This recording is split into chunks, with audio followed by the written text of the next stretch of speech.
Alright guys, we're going to be doing some build videos for you today. We're going to be going through some conceptually accurate builds for these guys today. We're going to be doing these 6 origin characters, which means we are going to be doing the ones you can start with, not including Halsin, Minthara, Jahara, or Minsk. Those are origin, I guess, characters. They're recruitable companions. I guess not origin ones, but they're recruitable companions that you can get in Act 2 and 3. We're not going to go through them. We're just going to do these 6 that you can get in Act 1 and that you can start out with at character creation if you want. We're not doing one for Dark Urge because Dark Urge can be whatever you want. They can all be whatever you want, but Dark Urge doesn't have like a set starting class or race. So we're going to actually have these guys be mostly, maybe not mostly, but at least partially their normal starting class. So Astarion is a rogue. We're going to start him off as a rogue. Now I have them all already at level 1, so we can just go through the levels with you. For your starting stats over here, you're going to want him to have roughly this spread for this build. We're going to be making him a Assassin Gloomstalker, which is a classic tabletop D&D build. We're going to do that on Baldur's Gate 3 here.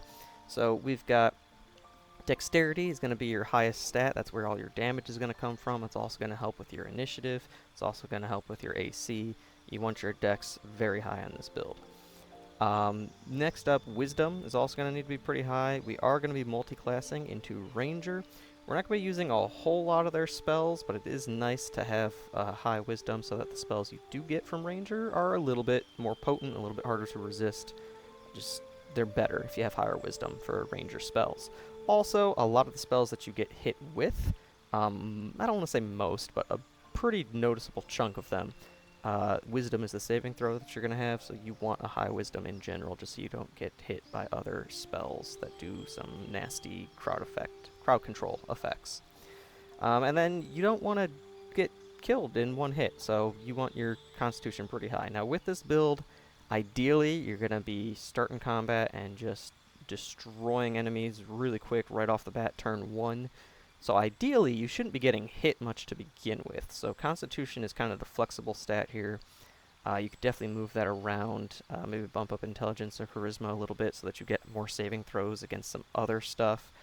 You could do more Strength, but that's not going to help you much at all in this build. But it could also help with carrying capacity if you're just a hoarder and you don't like to manage your inventory very much. High Strength can help with alleviating the inventory management. But for this build, I'm going to set them up with this. All of these builds, we're going to assume that that character is not using any in-game plot-related ability score increases, just because those are limited, and for the most part, you're only going to get to use those for 1 or 2 characters. So we're going to assume that you can make these builds without using those extra boosts. Alright? So Rogue, pretty straightforward. Level 2, you get your bonus actions here. You can hide, dash, and disengage as a bonus action. Not much choice going on there. Level 3, we're going to stick with Rogue. We're going to pick our subclass here at this level. So for his subclass, we are going with Assassin. Now, as an Assassin Rogue, you get a few different features here. They're not all equally important, but they're all pretty important. First one is that you are going to get advantage on attack rolls against creatures that have not taken a turn yet in combat. So that first round of combat, you want to be going before your enemies go, which is important for our multiclass. If you're attacking somebody who has not had a turn, you're going to get advantage. And if you have advantage, you get to add your sneak attack damage, which is pretty nice. It's not a huge bonus in this build, but it's still a bonus. Next up, we have Assassinate Ambush. Any successful attack roll against a surprised creature is a critical hit. This is the big one for Assassin. A creature that is surprised, you instantly get a crit on. So what we're going to be doing with him is we're going to actually be starting combat by attacking somebody. Alright?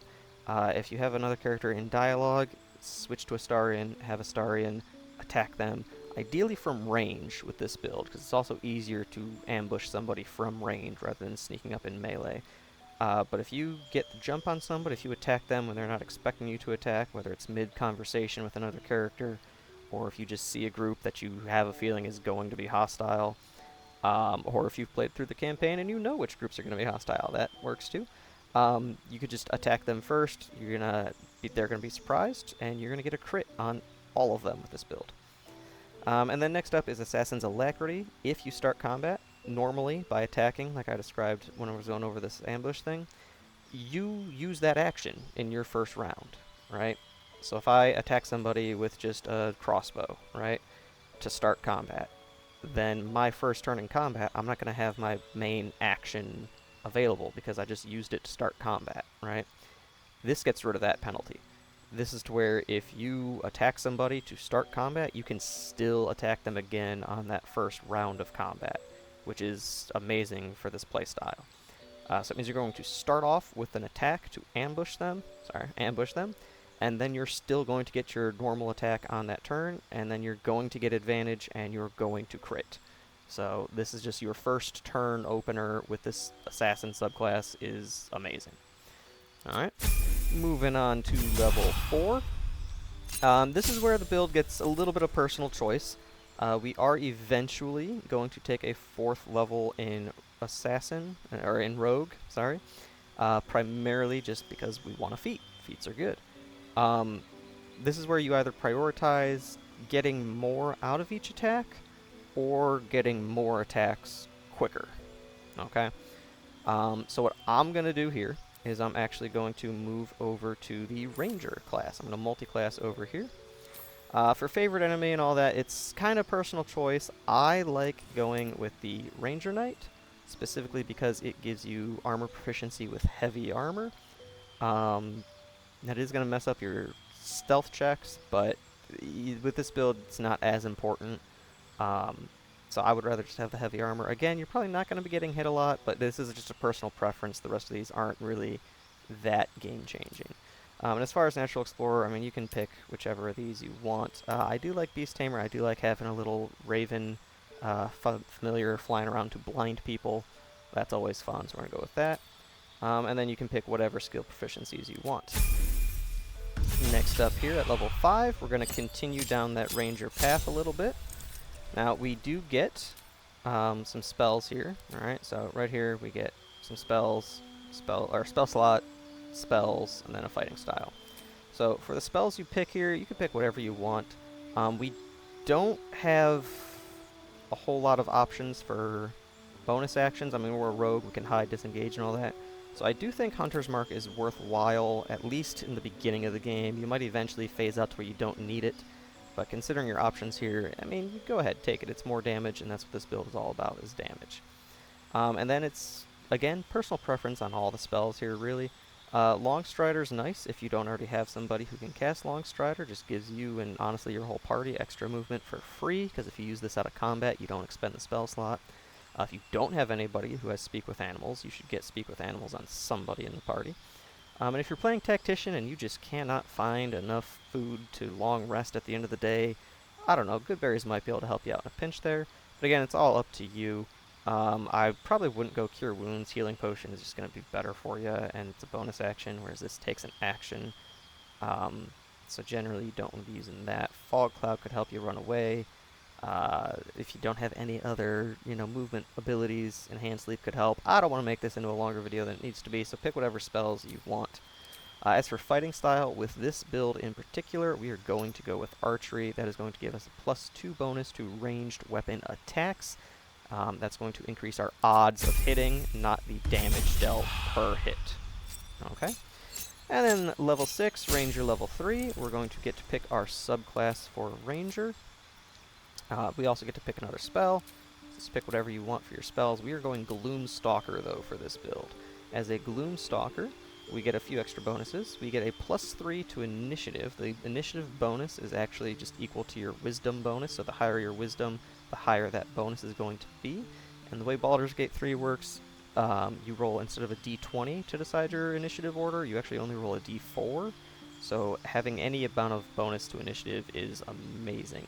So between our +3 from Dex, our +3 from that, we're getting a +6 to initiative right now, which, considering everybody just rolls a d4 and adds their initiative, that's going to put you first in combat almost all the time. It's really nice. And on the first turn of combat, your movement speed is going to increase by 3 meters. That's the equivalent of a Longstrider for free. And you can make an extra attack for free on the first turn of combat.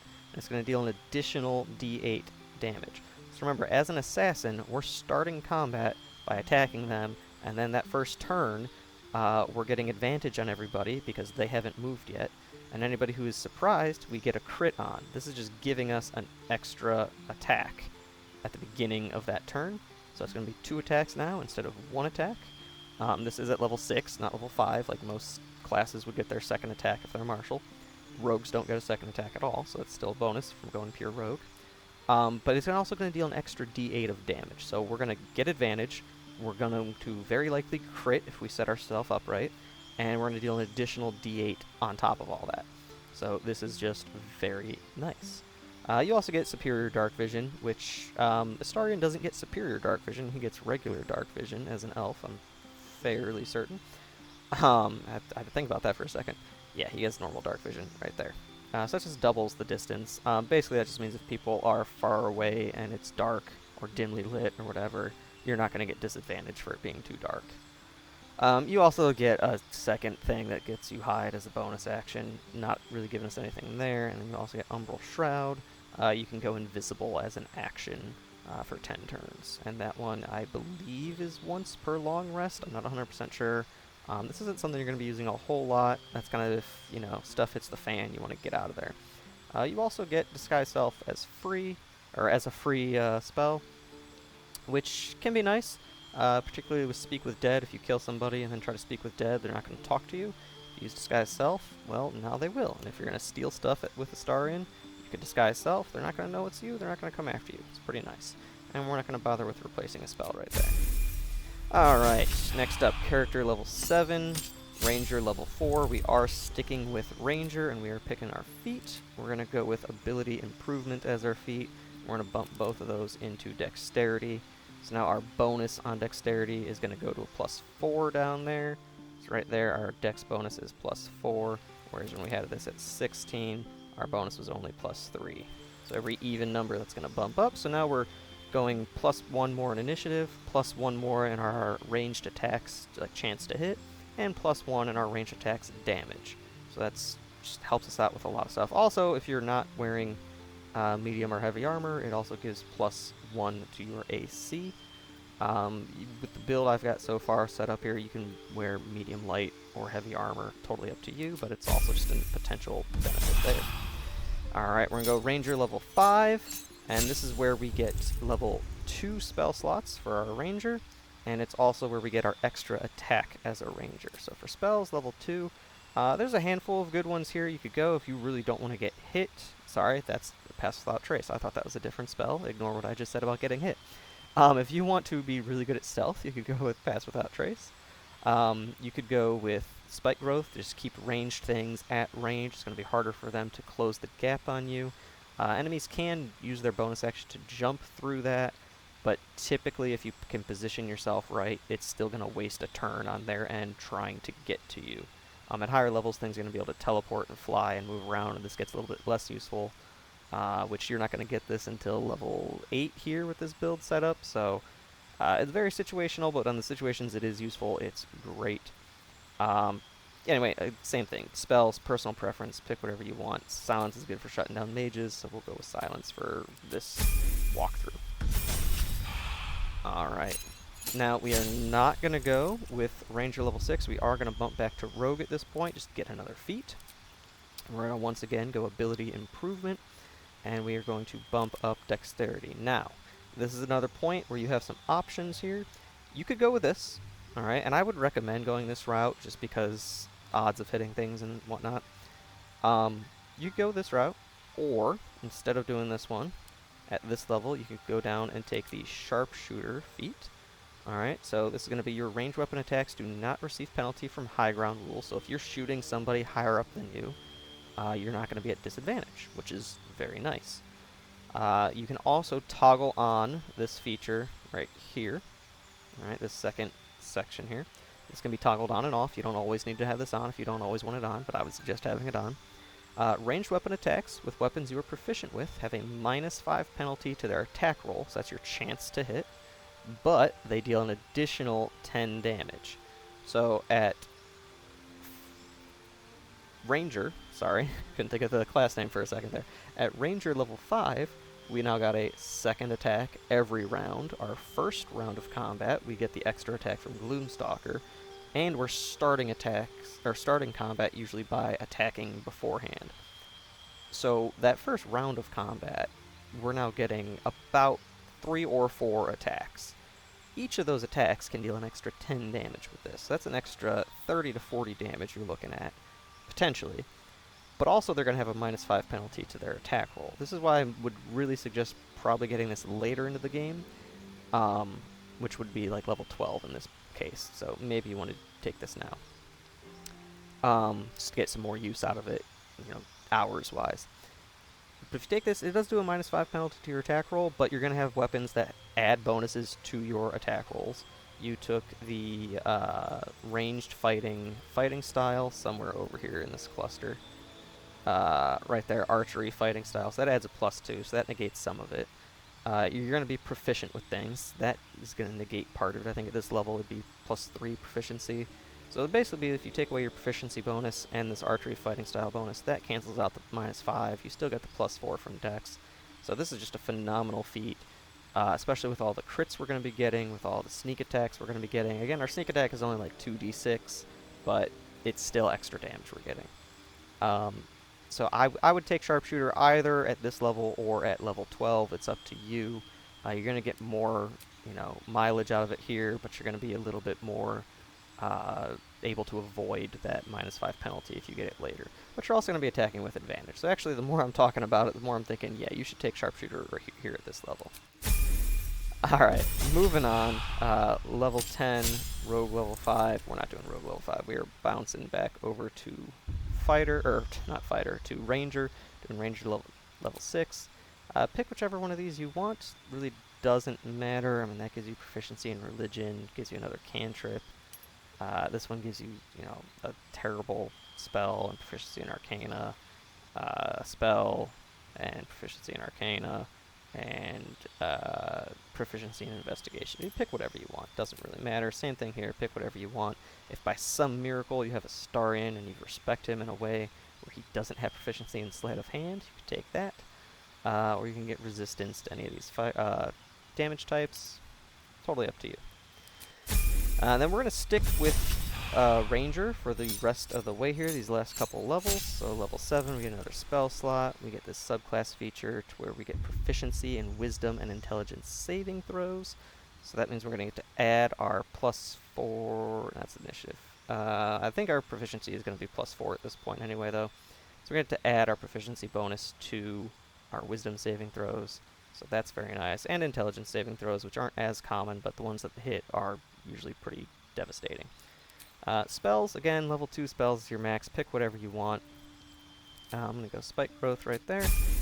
And then finally, level 12, Ranger level 8, we are going to get another feat. We're also going to get this ability right here, where difficult terrain does not slow you down, which is nice. It's not super critical, but it's nice. It's a nice little perk to have. And then at this point, we are going to go with +2 more to our dex. That's again going to be +1 to our accuracy, our damage, our AC, our initiative. So it's just going to be very nice to have. Alright, and that is it for Astarion. This is going to be our, again, Gloomstalker Assassin setup. You're going to get in that first turn. You're going to get crits on the first turn. You're going to get advantage on all your attacks first turn. You're going to be doing that Sharpshooter extra 10 damage per attack that first turn. You're going to be getting your Ranger second attack, your Gloomstalker third attack, your, ambushing them attack. So first turn, you're coming in, you're going all out that first turn, spending no resources, by the way. And if you do it by surprising them, you're going to get your second turn before any of them get their first turn, which means, again, they have not acted in combat, so you're going to maintain advantage on them because they have not taken a turn. So you're going to get 2 full turns of advantage, 3 attacks that first turn, 2 attacks every turn after that. It's a great setup. He does a lot of damage, and you're just going to want him to have a very nice range weapon setup. If you want to go dual hand crossbows, you can. I would suggest using the Nair Misser crossbow that you get in Act 2 if you don't kill a vendor from Act 1. But if not, just any crossbow or longbow with, plus something on the attack modifier is going to be nice, an enchantment modifier. Alright, so moving on from Astarion, we're going to go alphabetical here. And we're going to start leveling up Gale. Gale, as a wizard, we are actually going to keep him wizard all 12 levels. So this is going to be pretty straightforward in that sense. However, he has a lot of options because he's a wizard. So first thing we're going to do first thing we're going to do is look at what we got at level 1 here. I went with 16 intelligence, again. That's your spellcasting ability, so you want that as high as you can get that. And then after intelligence, a wizard really doesn't need a whole lot, like at all. So once again, wisdom saving throws are pretty prevalent, so we're going to want a little bit of bonus there. I've got him with a plus 10 in strength, just because carrying capacity stuff, picking stuff up, moving stuff, I don't know, I didn't want a negative there. And just the way the points work out with distributing stuff. Then we've got Dex and Con are probably your next most important things after intelligence. It's kind of personal preference which one you put more priority into. Dexterity is going to increase your AC, so it's going to make you harder to hit, so you're going to take less attacks. Whereas Constitution, obviously, is going to give you more health, so you can actually tank through more attacks. It's also going to help you with your concentration on any concentration spells. Stuff like Haste, stuff like Cloud Kill, whatever you've got that has concentration. Primarily, it's probably going to be Haste. It's nice to not lose concentration on those spells, and adding Constitution helps with that. So I just kind of put them both at 14. You could put one at 16 if you want at character creation, but if you do that, I don't think you're going to be able to put a +1 in anything else here. So this is the setup I've got. You can adjust these quite a bit and still be okay. Just make sure that intelligence is your highest stat at a 16 or 17 at character creation. For Gale, I'm going to go Evocation. The subclasses for wizards, some of them don't do a whole lot, some of them do a ton, some of them do a ton in just very specific situations. If you want just a straightforward, simple, easy-to-play setup, I think Evocation is both good with that, and it's also very powerful, especially later on in the game. But I think the Divination's also nice if you just don't want to have bad dice roll. But we're going to go Evocation for Gale. Alright, so we're going to... What Evocation does, by the way, basically, it's whenever you create something that then damages things. So think Fireball, Magic Missile. Those are kind of the standard, embodiment of what an Evocation spell is. Okay? With this first level here in Evocation as a subclass, we're going to get Create Pockets of Safety, or we're going to get Sculpt spells. Create Pockets of Safety within your Evocation spells. Allies automatically succeed their saving throws against these spells and take no damage from them. That means things like Fireball, you can just launch a Fireball wherever you want. If your allies are standing there, they're not going to take any damage. You could cast Lightning Bolt. Boom, your allies take no damage. That is very useful right there, and that is what kind of makes Evocation a big draw early game.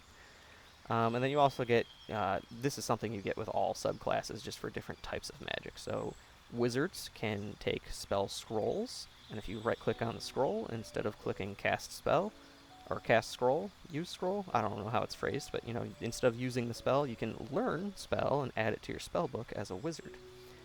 Which means that the spells you choose here are not super important, because if you find a scroll for any of these, you can just add it to your spellbook. But for Evocation spells, which are the ones that, again, you kind of create stuff to deal damage with type of thing, you create an effect, those ones are going to be half as much. So normally it's going to cost you 50 gold per level of the spell that you're learning. For Evocation spells, it's only going to be 25 gold per spell that you're learning. So if you're going to go the route of trying to add spells to your spellbook by doing this, maybe you're better off not actually picking Evocation spells at level up and instead adding them to your spellbook via scrolls.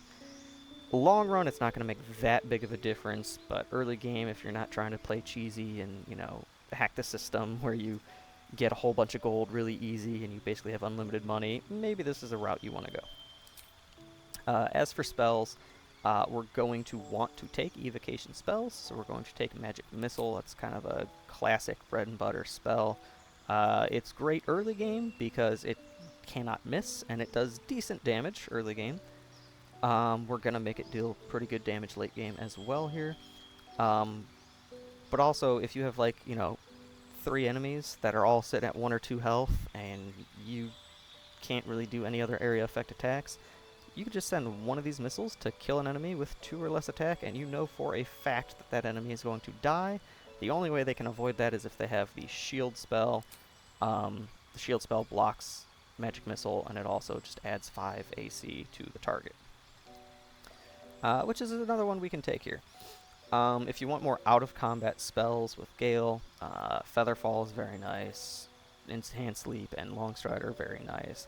For right now, it's not going to matter too much. I will say absolutely take Magic Missile with this build. Anything else is kind of up to you. Chromatic Orb is another evocation spell. This is going to be stronger than Magic Missile at this level, but it's not going to deal consistent damage, right? You're not going to have that ability to target multiple people. It can miss, but it's going to hit harder when it hits. Alright, so I'm going to go with those two. We're going to make Gale just a damage dealer for this build, by the way, is his main setup. Or if you don't want to learn those here and you want to use spells to or scrolls to learn them, that's totally fine as well. Find Familiar is very good outside of combat. Featherfall also has quite a lot of uses out of combat you could use as well.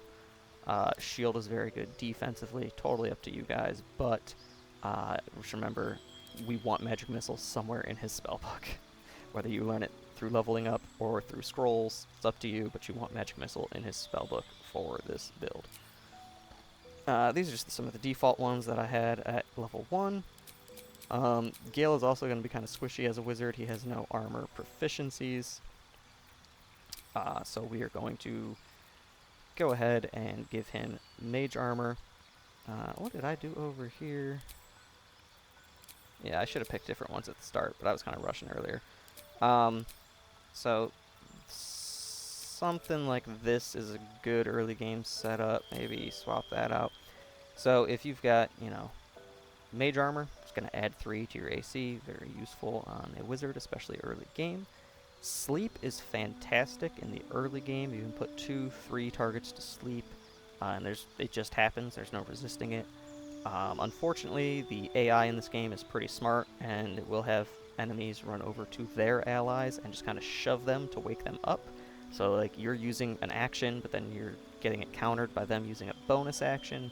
So sometimes it's not as useful, but if you've got, like, 4 enemies left and you can put 3 of them to sleep, and then on the next player's turn you can kill that 4th enemy, sleep is going to be amazing.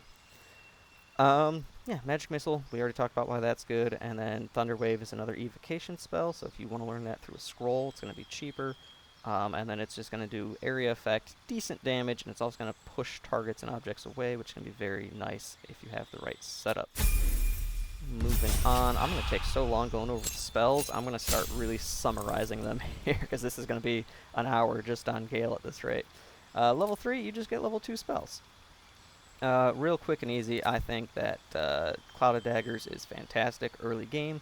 There's a lot of choke points you can find and set up to where enemies are going to have to run through the Cloud of Daggers. You can start by putting them right on an enemy if you want, and then they're going to take that 4d4 when you cast it, and then they're going to take it again at the beginning of their turn, and then anybody who runs through it is going to take it again, and you can reposition it. So it's just very nice. If you didn't take Thunder Wave for some reason, and you want more of like a ranged Thunder Wave, Gust of Wind can help. It'll push people back, but it does no damage, so it's got a bigger area of effect. I think it pushes people back farther. I'm not 100% sure on that. But this one can be very good if you have a lot of people by a ledge and you want to push them off. That can be great. Misty Step is fantastic for just traversing the world. Again, it has good uses in combat, but most of your uses with this are going to be outside of combat. The only time you want to use it in combat is kind of to avoid opportunity attacks. Enlarge Reduce has some very good uses for getting into places that small races can get into, like a gnome or a halfling. There are even some places where you need to reduce a halfling or a gnome to get them small enough to sneak into certain spots.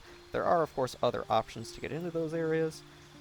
From what I could tell, I don't think there's anything that exclusively needs this, but it can be very helpful, and it's also kind of funny to just have a player running around being like a foot tall. Hold Person, very powerful. It doesn't help Gale a whole lot, but it can help your team. They'll automatically crit when they hit somebody. It makes their odds to hit somebody a lot more likely. The whole person's great. And Detect Thoughts is pretty good, but I think there's something with your Mind Flayer Tadpole where it can already do this. I don't know. I think something's bugged in the game right now, or at least it was. Because I've had Detect Thoughts pop up on characters that do not know Detect Thoughts. So you can grab that. I'm not sure how practical it's going to be, but that's an option. And then as far as stuff you can learn from scrolls, Scorching Ray is an evocation spell similar to Magic Missile. It's going to shoot out multiple different attacks. It's going to deal more damage, though. Each one of these is going to deal 2d6 on each one, so that's 2 to 12 fire damage. However, unlike Magic Missile, this one can miss. So, it's somewhat better than Magic Missile, somewhat worse, but it's evocation, so if you learn this from a scroll, it's going to cost you half as much as other level 2 spells. Shatter is pretty good for AoE damage for an evocation spell of level 2. It's nice. It's a Constitution save, which is different than most other stuff that requires a save, which does also mean that no matter what, people are going to take damage. So you could miss all 3 of these if something has really high AC. If something has really high AC, you can still hit them with Shatter. It's going to hit. They might only take half damage, but it's going to deal something. So if you want guaranteed damage, similar to like Magic Missile can't miss, this one can't not do damage unless they're immune to Thunder. So that's an option there. It's decent damage. It's like a little AoE Chromatic Orb if you do Thunder. So yeah, that's something to think about. And then Web is nice, but the fact that Wild-Shaped Druids and Beastmaster Rangers, there's other versions of Web that are just better in the game. So I would kind of rely on the party to use Web. I wouldn't really use that on Gale. Unless you don't have anybody else who has this. It is very good for just slowing people down and webbing them. It's great for running away. Speaking of running away, Mirror Image is great for just increasing your armor class by 9, and then it's going to slowly go down as you dodge things. Alright, but my top 2 here would probably be Cloud of Daggers and Misty Step. Moving on, level 4, we don't get any new spells to choose from, but you can select new spells to add to your list. You also get a new cantrip. Take whatever you want. I'm going to go with Shocking Grasp just so I have a melee option. Again, we only have level 2 spells available here, well, levels 1 and 2 spells. And again, you can be learning all of these through scrolls as well. Ones that you can't learn from scrolls, I don't think there's a Find Familiar scroll in the game. That is just the base Find Familiar scroll, or spell. So you might want to add in that. If you got the game ahead of time, you got a mask that allows you to use Disguise Self, so that's not really useful. If you didn't get it ahead of time, maybe that'll be helpful. Disguise Self has some pretty fun uses. There are certain characters in the game that'll treat you different if you're a different race. Particularly early on, if you shapeshift into a drow, you can just bypass a lot of the goblin stuff, so that could be useful for that. Invisibility can be useful, but invisibility potions are pretty easy to come by, so that kind of cancels that out. Same thing with Knock. If you've got a lockpicker, Knock kind of becomes useless. But again, it's kind of personal preference. Take whatever you want. Flaming Sphere is fun. I'm just going to grab that. But what is important here is that your feet at level 4, you're going to go ability score improvement, and you're going to bump up that intelligence to 18. It's going to make your spell, you're going to learn an extra spell, or be able to keep an extra spell prepared. You're going to deal more damage with some spells. You're going to be able to attack more often with spell, or more consistently with spells. It's going to be nice. Moving on to level 5, we do get our level 3 spells. I'm not going to waste too much time here. You're an evocation wizard. You can use evocation spells to not hurt your allies. You're going to pick Fireball if you're going evocation wizard. It does 8 to 48, that is 8d6 damage, and it's never going to hurt your allies in this setup, so just blast away with Fireball.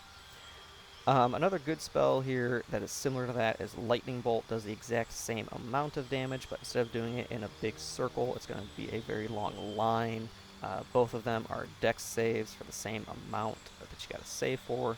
That dex save is going to be based on your level and your intelligence modifier. That's why we want to bump up our intelligence. So if they save on this, they're going to take half damage, but if you make your intelligence higher, they're less likely to save and less likely to only take half damage. Fly can be good. I feel like Misty Step is usually going to be better. You can get to the same places you could normally get to with Fly, and you normally don't need to use it repeatedly like Fly allows you to do. So Misty Step kind of outclasses Fly in 90% of the situations in the game. So if you want to move around with that, I would rather just go Misty Step. Some other good spells. Stinking Cloud is alright. Slow's pretty good. Haste is amazing. I would take Haste, definitely. Animate Dead can be fun, but if you're not playing as a Necromancer Wizard, probably best not to. And of course, I don't see it. Counterspell should be somewhere. There we go, Counterspell. Counterspell's great. Level 5, maybe not so much. You might want to hold off a little bit before you grab that. But late game, things are throwing spells at you all over the place, and the ability to just be like, nope, you don't get to cast that spell is amazing. Glyph of Warding is kind of like just a weaker fireball, but you can pick the damage type. You can also swap it to not do damage and just repel enemies away, or put them to sleep. Unfortunately, it is not an evocation one, so some of the extra bonuses we get from evocation spells don't get applied there. But you could also learn evocation spells a lot cheaper, so maybe you want to take this on level up. But again, all these you can get in spells, so take your pick. But again, as an evocation wizard, definitely take Fireball. And maybe like Slow is a very good debuff, Hypnotic Pattern's a good debuff, Haste is a great buff. I would take 1 damage and then 1 kind of support spell like that. And then again, prepare spells, take whichever ones you want. You can swap these out at any time. Well, you can swap these out at any time. These ones you can learn from scrolls.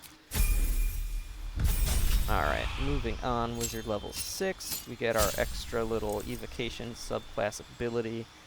This one is kind of weird because if you got a cantrip that has a saving throw to, like, not take damage, they will still take half damage. But for wizards, the only one that counts for, I think, is Acid Splash. So it's very niche, but it's fine. Whatever, you can ignore that for the most part. And then over here again, you get 2 more spells you can add to your spell book. Take whatever you want. Counterspell, like I said, is very good. Thunderbolts or Lightning Bolt is a very good evocation spell. You might want to learn that through a scroll. Haste is very good. Slow is very good. Take whatever you want, but again, you can learn all these by just buying a scroll and then adding it to your spellbook. And same thing, you can swap these out at any point, not in combat. So these are all very, very, very customizable. I'm not going to go into every combination. Wizard level 7, you're going to get level 4 spells. So real quick going through here, there are some level 4 spells that are very nice to have. If you want to spread out the attacks that people are doing, like just get some people to tank some hits, Conjure Minor Elemental is very nice. You can conjure 2 little ice methods. They're going to knock people down. They're going to do a little bit of damage, kind of pick off the weaker enemies that maybe got hit by a fireball and now they only have like 3 health left. It's really nice to have a Minor Elemental just run over, smack them, and then you don't got to waste your action on it. These are nice to have pre-cast before combat, as casting them in combat uses an action still. So if you're going to get a summon like this, I would probably use it before combat rather than mid-combat. Polymorph is nice. I'm a little upset that in Baldur's Gate 3 you can't polymorph your own allies into bigger creatures, kind of like an extra wild shape type effect. But you can turn them into a sheep, which is kind of funny. It'll just kind of take them out of combat for 5 turns until they go down to 0 hit points, which doesn't take very long. It's fun. It can be useful as a form of crowd control, but then once you knock them out of the sheep mode, you still need to take down their normal health. So don't think you can just turn them into a sheep, kill the sheep, and they're dead. Like, they revert back to normal form. Phantasmal Killer is kind of nice. It takes a lot of damage per turn, and it's frightened. This can be very nice. But again, this is one where you need that high intelligence to make it hard for them to save against. Very good. Ice Storm, massive AoE. It's also an evocation spell. It's very similar to Fireball in concept. The difference here is that you don't need direct line of sight for Ice Storm. You can kind of get around that a little bit, whereas Fireball kind of needs like that straight B line to be able to cast it. But this is going to deal less damage. This does create an icy surface, so it is going to give them a chance to fall prone and not be able to move around as much. but it's going to deal less damage than Fireball. So it's take your pick. You want a little bit more crowd control, a little bit more damage. Also, this is a higher level than Fireball, so it's a little bit more investment. So I still would rather do Fireball than Ice Storm, but if you really like crowd control effects and just making people slip and fall, you can always try that. So right here we've got that Ice Surface for 2 turns, so their movement is halved and they might fall prone. So it gets a little bit more crowd control, a little bit less damage than Fireball. Greater invisibility, completely different than normal invisibility, and that sounds sarcastic, but it really is. If you are invisible, like just normal invisibility, the level 2 spell, you can attack or cast a spell and you'll become visible again. With greater invisibility, you don't. You have to pass harder stealth checks when you attack or cast a spell or something, but you can potentially stay invisible while still casting spells, which is phenomenal. So if you're going to do this, I would only take this if you have proficiency in stealth. If you cast, not Mirror Image, Pass Without Trace, which might not even be a wizard spell. I thought I saw it earlier. That could have been on a Astarion spell list, though. But if somebody else in your party has Pass Without Trace, and then you use this, or if you just have proficiency in stealth checks, this could be very, very, very good. Avar's Black Tentacles is a conjuration spell, not an evocation. If it was evocation, I'd say think about it, because it wouldn't affect your allies, but it stays out. It's alright, it's going to slow them down. It's kind of like a stronger spike growth. Yeah, it's alright, it looks cool. It's kind of fun. Pick it if you want. Blight is pretty big single target damage, considering it's a higher level than Fireball, and it does just a little bit more damage than Fireball. If there's only one target, maybe, but also, like, I don't know if you want to use level 4 spell slot on that. Yeah, I don't know. If you're a Necromancer and you want to heal a lot off killing somebody, maybe. And then Banish is nice. Banish just goes, poop, gets somebody out of combat for 2 turns. So we're just going to go right there. And again, you can learn almost all of these from scrolls and then customize them as you want. You can test out new things. I'm going to highlight the super important things when we get there. So just pick whatever you want to pick. Prepare whatever you want to prepare. Feats, we are going to go ability score improvement, and we're going to max out our intelligence at 20. So anything that has a saving throw is going to be +5. It's going to be a lot harder for things to resist our spells. This is going to be very nice. Now over here, as for our spells now, we've got level 5. Again, evocation is the stuff that we get some bonuses from. Cone of Cold is just kind of a slightly stronger fireball. But it is also going to create, I think this one creates, it doesn't say it there, but I'm fairly certain it creates an icy surface as well. But yeah, just different different damage type. Maybe it's something's resistant to fire, you can use that. Hold Monster, fantastic spell. Hold Person only works on humanoids. Hold Monster will work on any creature. Much, much better. Planar Binding, it's got a little bit more niche uses, but those uses are very nice. It's going to just basically take something that is an enemy and make it fight for you, but it has to be a celestial, elemental, fae, or fiend, which is like an angel, fire, water element thing, a fae, which is like a fairy type thing, or a fiend, like a devil. Telekinesis is fun. You just kind of toss people around, but if you lose concentration, it goes away. And Conjure Elemental is probably one of your best level 5 ones.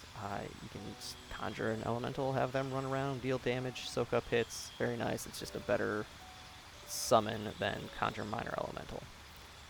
Cloud Kill is another good one. It does the same, actually no, it does less damage than Fireball, which makes it sound worse, but it stays out, does that damage every turn, and you can move it around every turn, so that might be better for you. Level 10. This is where the Evocation Wizard actually starts to shine in some cool ways.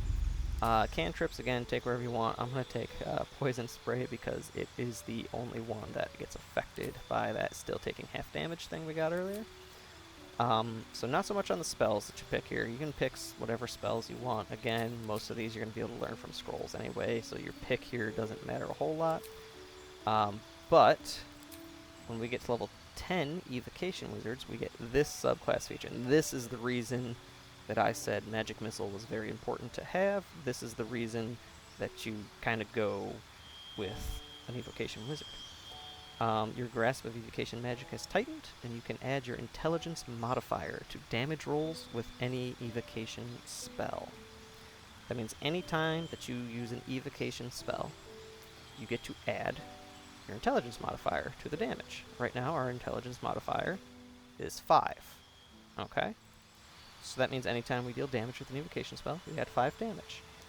Well, if you look at our spells, Magic Missile does damage per missile. So that means each missile is going to be dealing an additional 5 damage. Which means at level 1, just casting a level 1 spell, you are now dealing a minimum 21 damage. Because they are each going to deal a minimum of whatever the d4 rolls, so a minimum of 1, plus 1 per missile, so that's a minimum of 2, and then plus our intelligence modifier, so that's plus 5. So that's going to be 7 damage minimum per missile.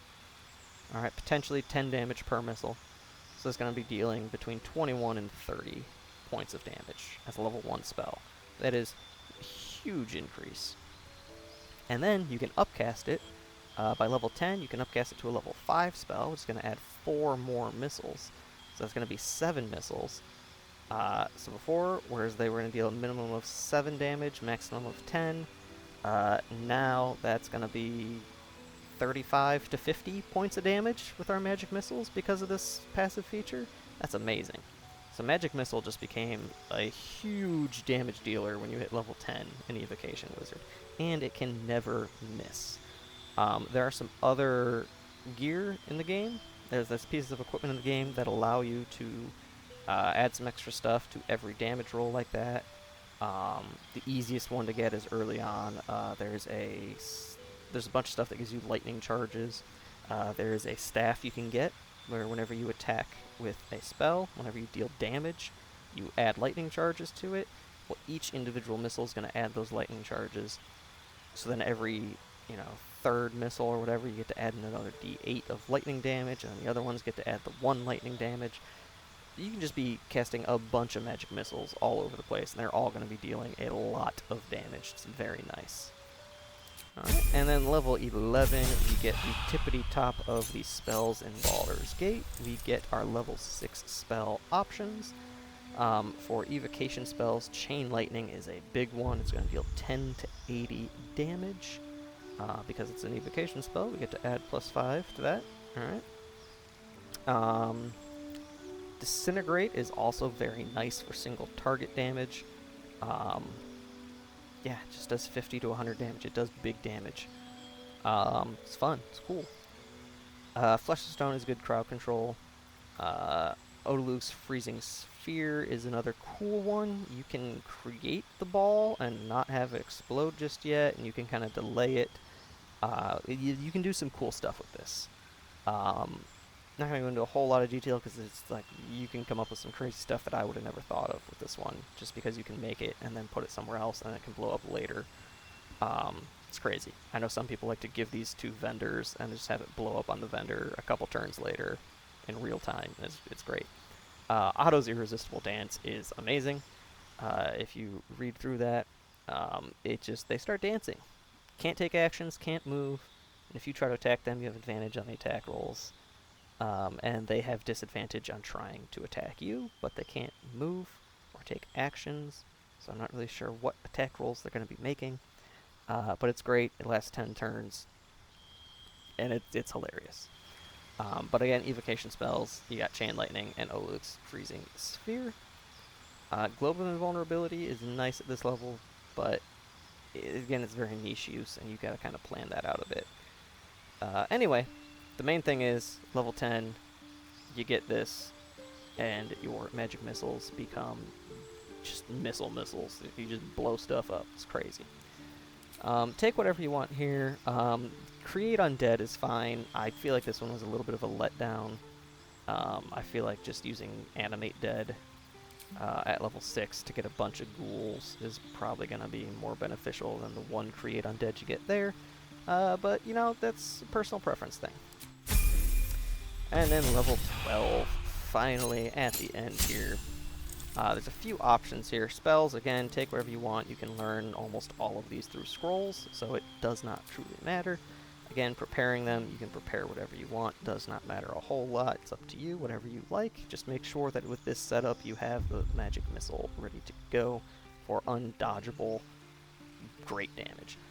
The thing where you have a bit more flexibility with this setup is on your feats here. Now, we have intelligence already capped out, so if we try to do anything here, it's not going to work. But we have some feat options that we can take. The ones that I would suggest with this style wizard would be either dual wielder, specifically because there are some staves in the late game that give you some bonus effects, where if you can have 2 of those staves equipped at the same time, you just get a bunch of bonuses to that. Also, an overlooked thing is it just gives you +1 AC, which is kind of cool. Kind of offsets not having a shield equipped by a little bit. But there are just a lot of good staffs in the late game.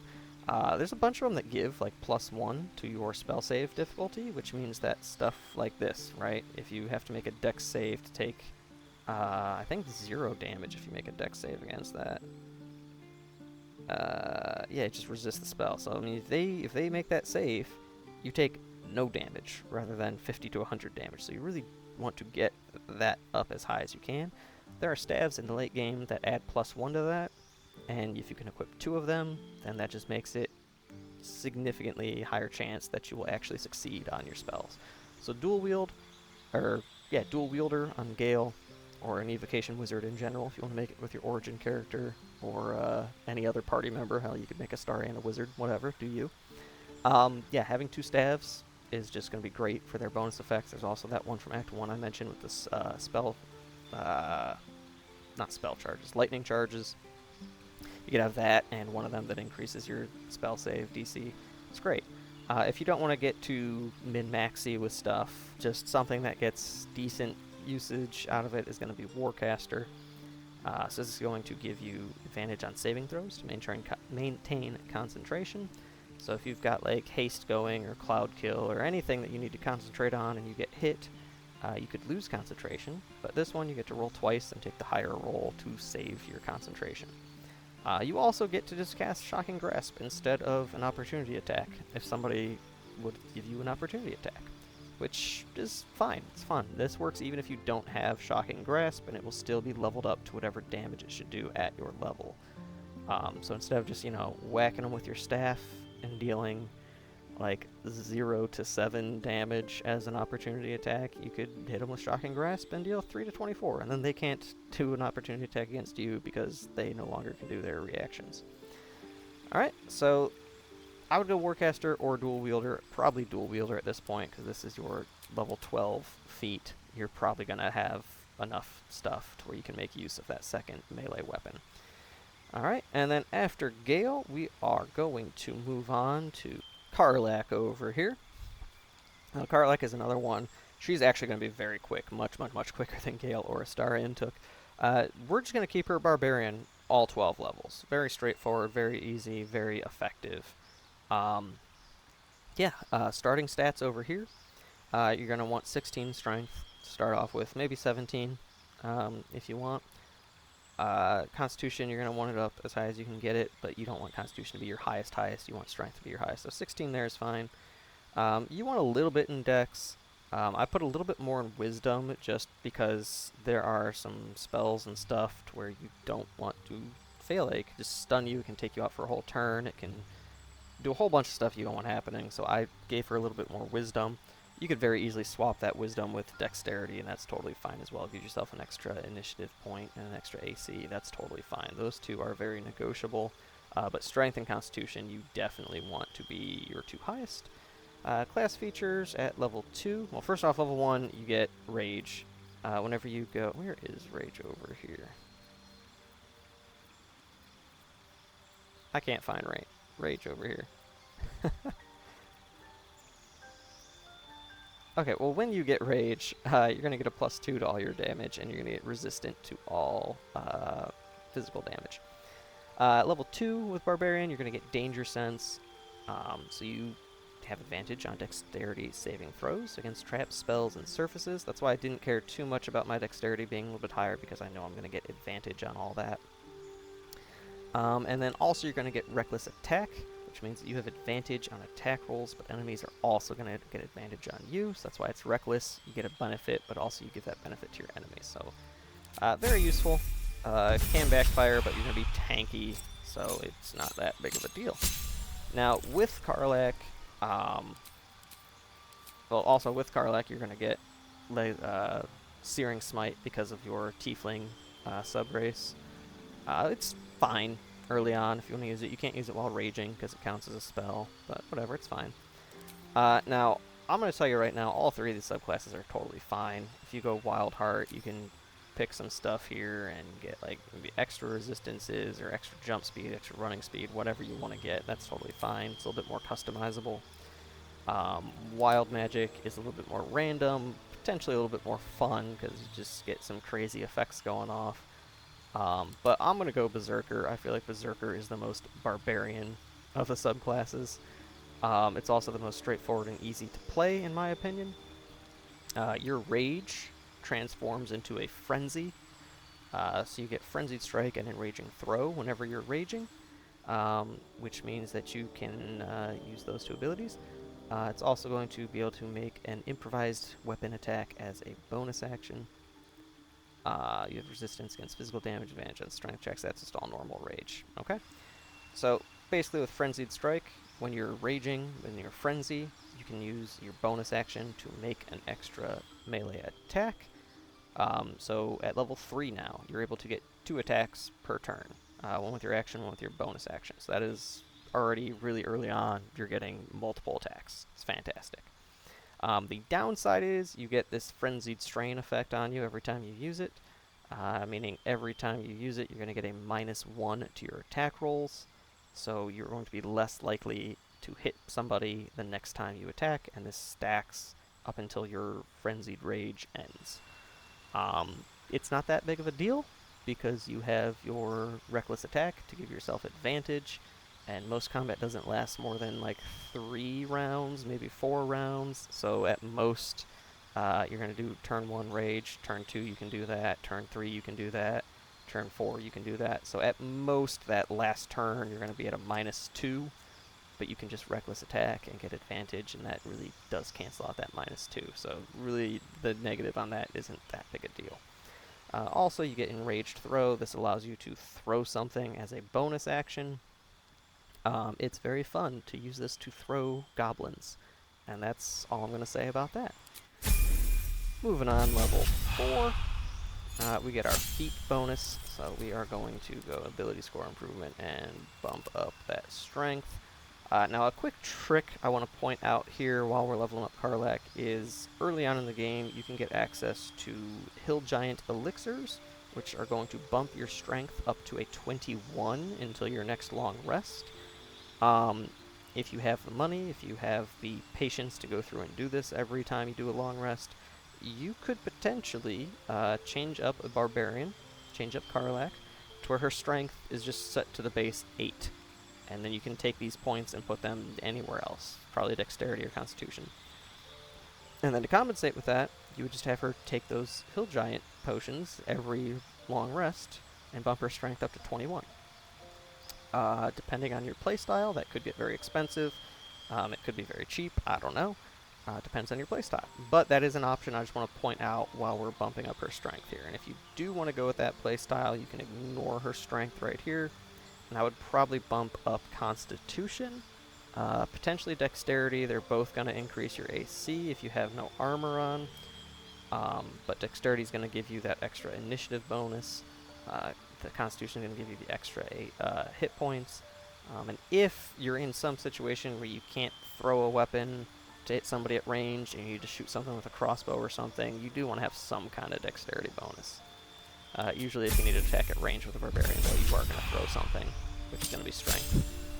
Alright, level 5, we get our multi-attack. You can now attack twice with your action, and then once with your bonus action, so now you have 3 attacks per turn, potentially. You also have fast movement. This is basically just a permanent long strider. You get 3 extra meters of movement. And then with Karlach, you're going to get another Smite attack, which is a spell that you cannot use while raging.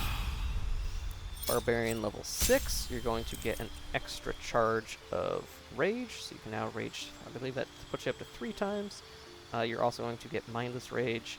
This is from your Frenzied Berserker Barbarian subclass. You're going to not be able to be Charmed, Frightened, and Calm Emotion isn't going to work on you, which basically just means anything that would cause you to turn against your allies is not going to work. Anything that's going to cause you to be afraid and not attack or run away, not going to work. Very, very helpful. That kind of makes up for the fact that you're probably going to have low saving throws with these stats over here. Alright, at level 7, we have Feral Instinct. Alright, you hone your instincts, you get a +3 to initiative, and you cannot be surprised. This comes in handy a lot. Like I was talking about with Astarion, initiative bonuses in this game are very significant. In base D&D, if you have a plus initiative, you could still end up going last. In Baldur's Gate initiative, you only roll a d4 instead of a d20.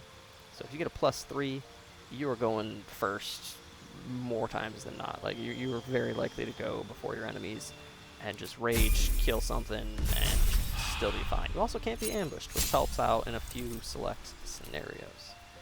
Alright, once again, we have a feat pick. We're going to go with ability score improvement because I cannot state enough how important it is to have a high main stat. You could swap that out and go with Great Weapon Master. I'm going to end up taking this at 12. You could take this now at level 8 as well. This is just like the Sharpshooter feat that Astarion took, in the sense that if you are proficient with a weapon, you can take a -5 to the attack roll and deal 10 extra damage.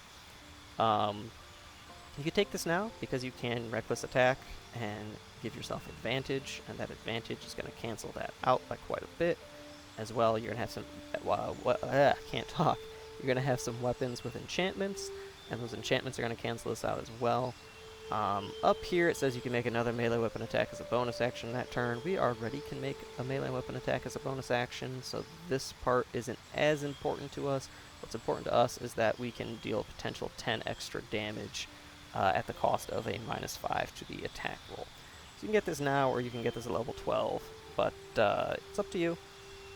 Again, you can toggle this on and off, so if you find that you're missing things a lot with that -5 attack roll, or if you're up against something that has very high AC, you can turn this off and just take the more likely damage rather than the higher risk, high damage.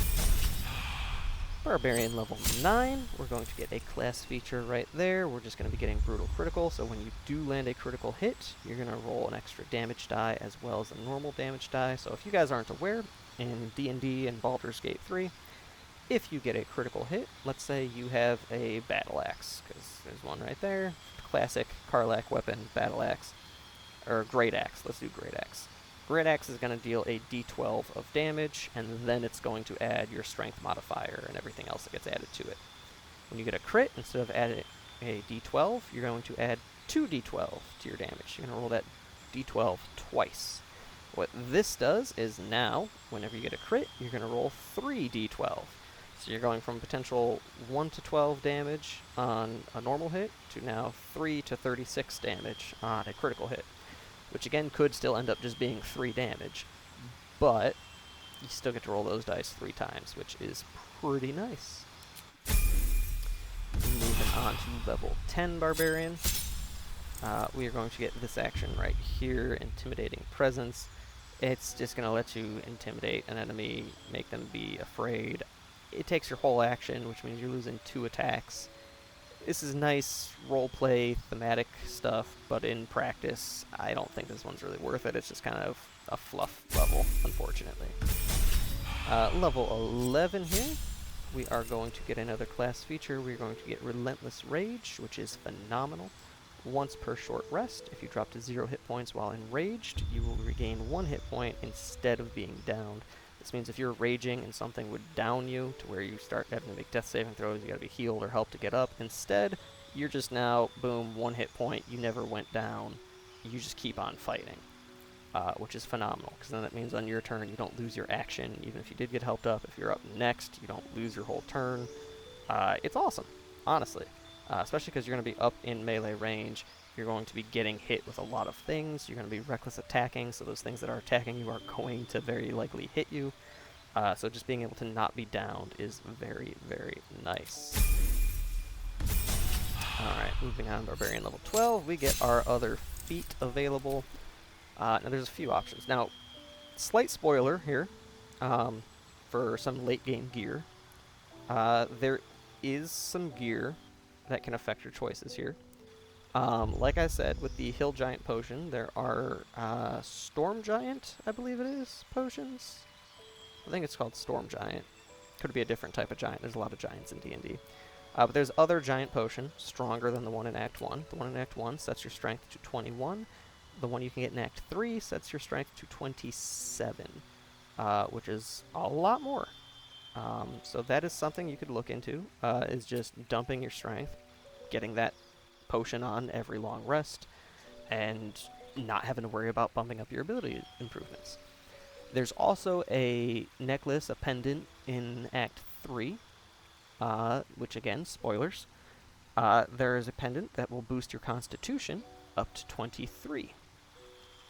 That means that you don't need to worry about your constitution either. So between those two items, you could have your strength and your constitution completely taken care of. You can bump up your dex as high as you want, and then get these a little bit higher so that you are going to be making more of those saving throws. So if you're going to be doing that, and if you're not going to be needing to increase your strength, then don't bother increasing strength to 20 right here. If you're not going to be using those, or if you're only going to be sparingly using that potion, bump your strength up to 20. Absolutely. If you're going to be using that potion, or there's also gloves. Spoiler again. There are gloves that you can put on, and they just set your strength to 23. You can get those as well. I think the potion is going to be a better choice there. But you do either of those to get your strength higher than 20. If that's the case, either bump up your dex to keep your AC up higher, or you can ignore that altogether. Now, if you're going to do one of those, and you're not going to have to worry about your stats much at all, because that pendant gets your constitution up, the potion or the gloves get your strength up, you really do not need to worry about anything else as a barbarian. You could go and take Tough. Alright, right here we've got 125 as our health. You grab Tough, and boom, that jumps up to 149. That is a huge bump up. That's 24 extra health. You could go with Savage Attacker. Whenever you make melee weapon attacks, you roll your damage dice twice, and then use the highest result. So if you're attacking with, again, just a great axe, you're dealing a d12 damage, you roll the dice twice. Oh man, one of them was a 1, but the other one was a 10. Well, now you're taking the 10 instead of the 1.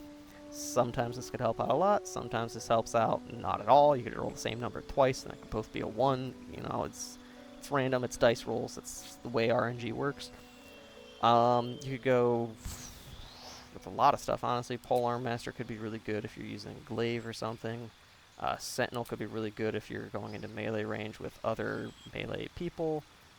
Mobile could be good if you just really want to move around the battlefield a lot. Probably would not be my first choice, but that's an option. Lucky is always nice. You just reroll a d20. So you could have a lot of feat options. Honestly, if you want to go that route of getting the strength and constitution taken care of via gear, you could pick 3 feats at level, level 4, 8, and 12. You just pick 3 feats, not worry about the ability score improvement at all. But we're going to just assume that, this character is self-contained, so we're going to bump up the strength right there. And now moving on alphabetically, we've got Lae'Zel coming up next.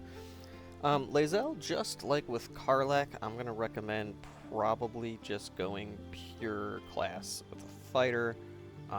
There's going to be a slight potential multi-class at the end, but we'll get into that in just a little bit here. So, level 1, she's going to be primarily in melee, but she is occasionally going to have to shoot some things with a crossbow or a bow, so you don't want her dex to be completely ignored. We're going to go with 16 strength, 14 dex, and then she is going to again be mostly in melee, so we want her constitution to be up a little bit, so we're going to go 14 constitution. And then we're going to go 10, 12, 10 on the rest, just because, again, wisdom saving throws, I think, are a little bit more common than the other two, but we don't want to completely ignore the other two and make them go negative. So level 1 fighter, we also went with great weapon fighting for her fighting style. So that means that if she has a two-handed weapon, two-handed melee weapon, if she rolls a 1 or a 2 on the damage die for that attack, it's going to re-roll that die. So I'm going to re-roll it once, so you could potentially re-roll and get a 1 or 2 again, but it's going to be significantly less likely. Alright? And that's really the only choice that we took at level 1. Alright, that's a debuff from the story, ignore that. So now over here, level 2, you're going to get Action Surge, which is phenomenal. You just get to take another action. This costs nothing to use. It's just like, hey, you want to use this? Cool. Boom, you use it, and now you have a second action to use, and you can use that once per short rest. So it's going to be about 3 times a day. And it's just very nice. You get that at level 2 as a fighter. Fighter level 3, you're going to get to pick your subclass. Now, I don't know if there's a canonical subclass for each of these guys. I feel like because she's a Githyanki, and they get like spells kind of built into their leveling process. Like here, they get enhanced leap basically, and then later on they get Misty Step. I feel like canonically they're supposed to be an Eldritch Knight for Lae'Zel, but I don't really like the Eldritch Knight in here, and these are supposed to be mostly kind of straightforward, easy to do builds. An Eldritch Knight, it just complicates things. It gives you spells that aren't super useful in combat. It's a bunch of nonsense. It can be good. I just think that it needs a lot of effort to make it good. Battlemaster, however, very straightforward, very easy to use, very easy to understand. The biggest issue is you're going to have a little bit of clutter in your skill bar, which you can just hit the little plus sign and make it bigger. So we're going to go with Battlemaster. With Battlemaster, you get to use maneuvers. I don't know what kind of British, English, European spelling of maneuver that is, but we got maneuvers. You get to pick out of this list some maneuvers that you can use. You get to do them with superiority dice. They're just d8s where you get to do something and you get to add a d8 as your damage roll. And once those d8s are used up, you can't do these things anymore. Alright? So it's just like kind of special attacks you get to use and you add damage to it. Now there's a lot of options here. The main ones that I would think are going to be the most useful. So starting up top, Commander Strike I would not recommend because it's going to take an action and a bonus action to let your ally use their reaction to attack. So you're using your bonus action and your action, which would be an attack and some other thing, to let your ally do an attack. So and you're using up your superiority die. So I feel like unless there's some situation where Lae'Zel cannot do anything else, this is probably not going to be a good attack. Good idea. Yeah, I wouldn't take this one. If you've got a rogue who does really high sneak attack, maybe, but that's really pushing it, especially because later on you can deal 2 attacks, maybe 3 attacks with your action, and this just gets 1 attack, and it uses your bonus action as well. I'm not a big fan of this one. Maybe somebody will prove me wrong in the comments, I don't know, but I'm not a big fan of Commander Strike. Disarming attack, this one's pretty good. You get to pick 3 at this level. You get to pick some more as you level up. But right now, I think disarming attack is a great one to pick right away. You can spend a superiority die, make an attack that deals an additional d8 damage, and possibly forces the target to drop the weapon that they are holding. Weapons. So if they are dual wielding, this will cause them to drop both weapons. It can be very powerful. If you miss any of these, by the way, they do not consume the dice. If you hit and the other person makes the correct saving throw to not lose their weapons, or whatever the negative effect is for different ones, then you still use up the dice. Now, I'm not sure what the difficulty class is based on. I don't know if you can go over here. Yeah. So, her difficulty class for that is 11. So, I don't know what all it's based on. It could be based on wisdom, looking at that number, because that gives me a +1, and the base would be 10. So, I'll look into that. Maybe I'll put a disclaimer in the comments if I find out, or if somebody knows, you can comment it. But I don't know what the saving throw for this is based on, especially considering that this is now an 11. But Disarming Strike, great, makes them drop their weapons. You have a melee version of this and a ranged version of this. So these are both going to pop up in your little skill bar at the bottom of the screen. Distracting Strike is another option. Distract your target, giving your allies advantage on their next attack roll against it. This one, if you have a rogue in the party, this is phenomenal. You can guarantee that they're going to get sneak attack damage. If you have Astarion, he will just get sneak attack damage if he's up next. If he's not up next, then have people attack other targets. But this is going to be the next attack on them. We'll get sneak attack, or we'll get advantage. Once you hit level 5, you can use this on somebody. Boom, right there. And then attack them again with your second attack and give yourself advantage. So that could be very useful. Evasive Footwork. Evade attacks by imposing disadvantage on melee attacks against you for a round. This isn't even an attack. This is just something you could hit.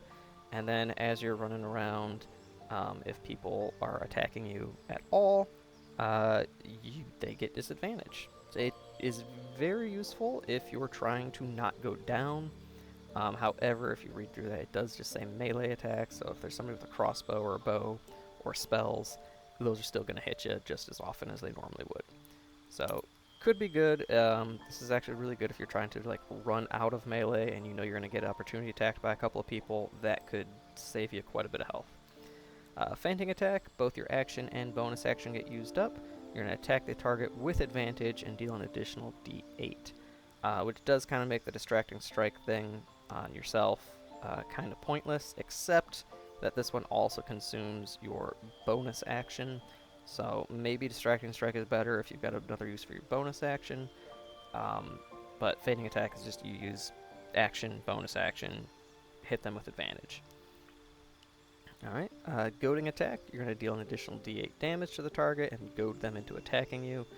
What that means is that they get disadvantage if they try to attack anybody who is not you. So it's kind of like a taunt effect, like an aggro crowd control type effect.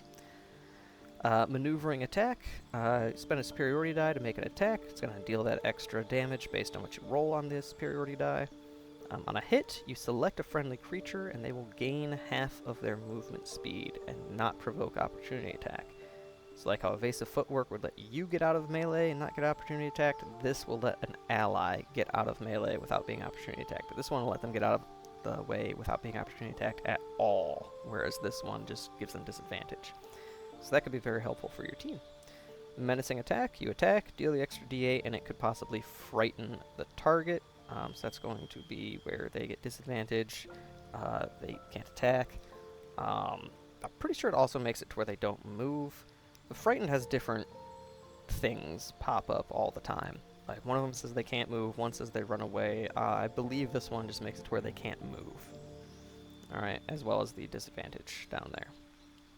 Precision attack, you spend a superiority die, and instead of adding it to the damage, like most of these attacks, you add it to the attack roll. So this is going to make your attack much more accurate. Potentially much more. Could be potentially just a tiny bit more accurate. So the way it works in D&D is you roll a d20, and then you compare it to the AC. So every one number you add is going to be a 5% more likely chance to hit, basically. So with a d8, it could be 5% to 40% more likely to hit. The phrasing on that might not be mathematically correct, but like the numbers that would pop up. Like you could go from, if you normally have a 50% chance to hit, this will make it go up to either 55 or potentially up to 90. So that's the range of increase this can go depending on what you roll. Pushing attack, very useful, especially in the elevation scenarios that Baldur's Gate presents us with. Spend a superiority die, make an attack, deals an extra d8, and then it pushes them back 4.5 meters. So this is like adding an attack onto a shove. If you're going to just push them into like an abyss type thing where they will just instantly die, you're better off just using shove. But if you're in something where it's just going to knock them down, like a floor in a building or something, or like where they're going to have to spend their entire next turn to get up, this is amazing. You hit them, you send them flying back. Even if you're going to send them into the abyss, this is sometimes more fun than shoving, and sometimes more likely to succeed than just pushing them. Rally, you spend a superiority die and just give an ally 8 temporary hit points. This isn't rolling a d8, this is just, it gives them a d8, or it just gives them 8. Early on, this could be very nice to help somebody to not go down if they were going to go down. Um, it is a bonus action, which is nice. You don't have a whole lot of bonus action options here that don't also consume an action, so as a bonus action, could be alright. Riposte, not a bonus action or an action. It uses your reaction to retaliate when somebody misses you with an attack. You get to attack them, and you get to add that d8 to the attack damage. Pretty nice. Sweeping attack, you do an area effect. This one I should have tested out before doing this. I'm not sure if you add the d8 or if it's just the d8 for the damage, because it is area effect, so it makes sense game balance wise if it did less damage and just rolled the d8, but it might add the d8. I don't know. The way it is phrased, it sounds like it might just be the d8. But then the other one that I would definitely take at level 3 is Trip Attack. Again, this one has a melee and range version. Push Attack also had melee and range version. Pretty straightforward. You're going to spend a superiority die, attack, deal the extra damage, and knock them prone. The reason this is so great is because a prone target gets attacked at advantage. So you hit them, knock them down, and then every attack on them while they're prone is at advantage.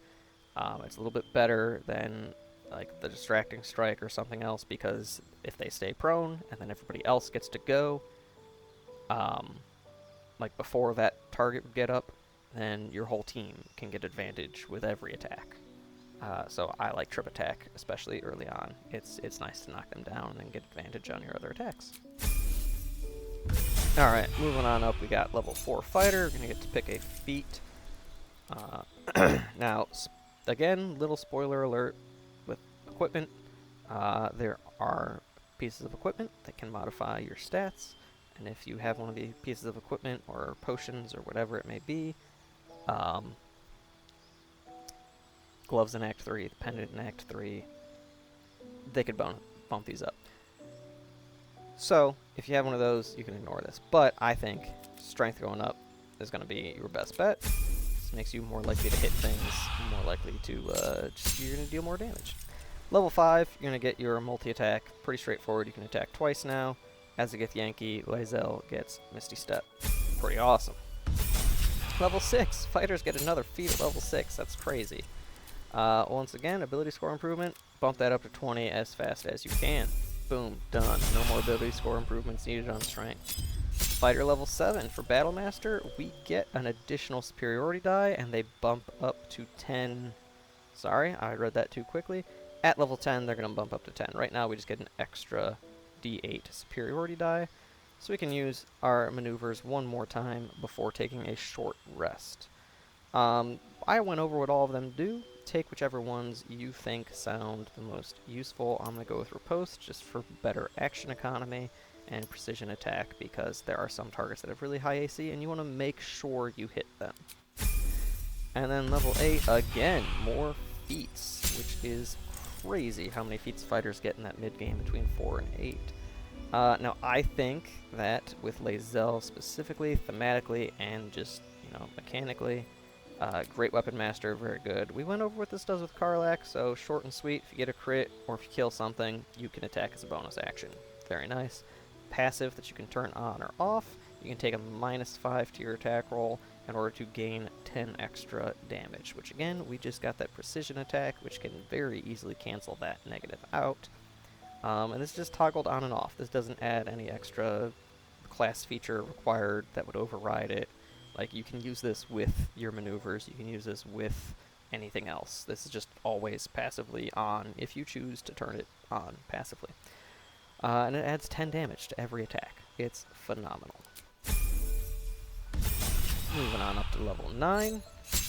Fighters are going to get Indomitable. If you fail a saving throw, you just roll again and try again. You only get this one time per long rest, though, so it's not something you're going to use all the time. I mean, you're going to use it when it pops up, but you're not going to be able to use it every single time you make a saving throw. Alright. Moving on to level 10. We're going to get a subclass feature, which is just increasing the size of our superiority dice. Now, instead of being d8s, they are now d10s. So all of these that deal an extra d8 damage are now dealing an extra d10 damage, and we get 2 more maneuvers. You could take whatever you want, really. Again, I would advise against Commander Strike. I don't think it's all that good. Between Distracting and, you know, Trip Attack, I think Trip is a little bit better in most scenarios. We're going to go Sweeping, just area effect. Why not? And then Menacing Attack. You know what? I like scaring people. Again, this has a ranged and melee version. Level 11 is a big deal for fighters.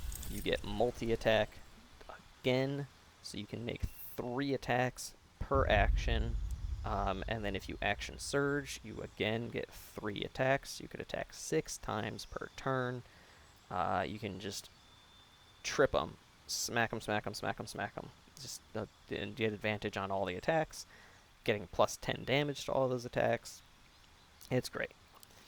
Alright, now, I said this is going to be mostly a fighter straight-up class to level 12, and you can, and I said there's potentially going to be a multi-class near the end, and this is where that would be. Now, you could go to feat, and you could, I don't know, you could bump up your constitution or something. Actually, if you're going to bump up your constitution, don't do it now. I would go and take tough, because if you take tough, your health goes to 124, whereas if you just bump up your constitution, it only goes...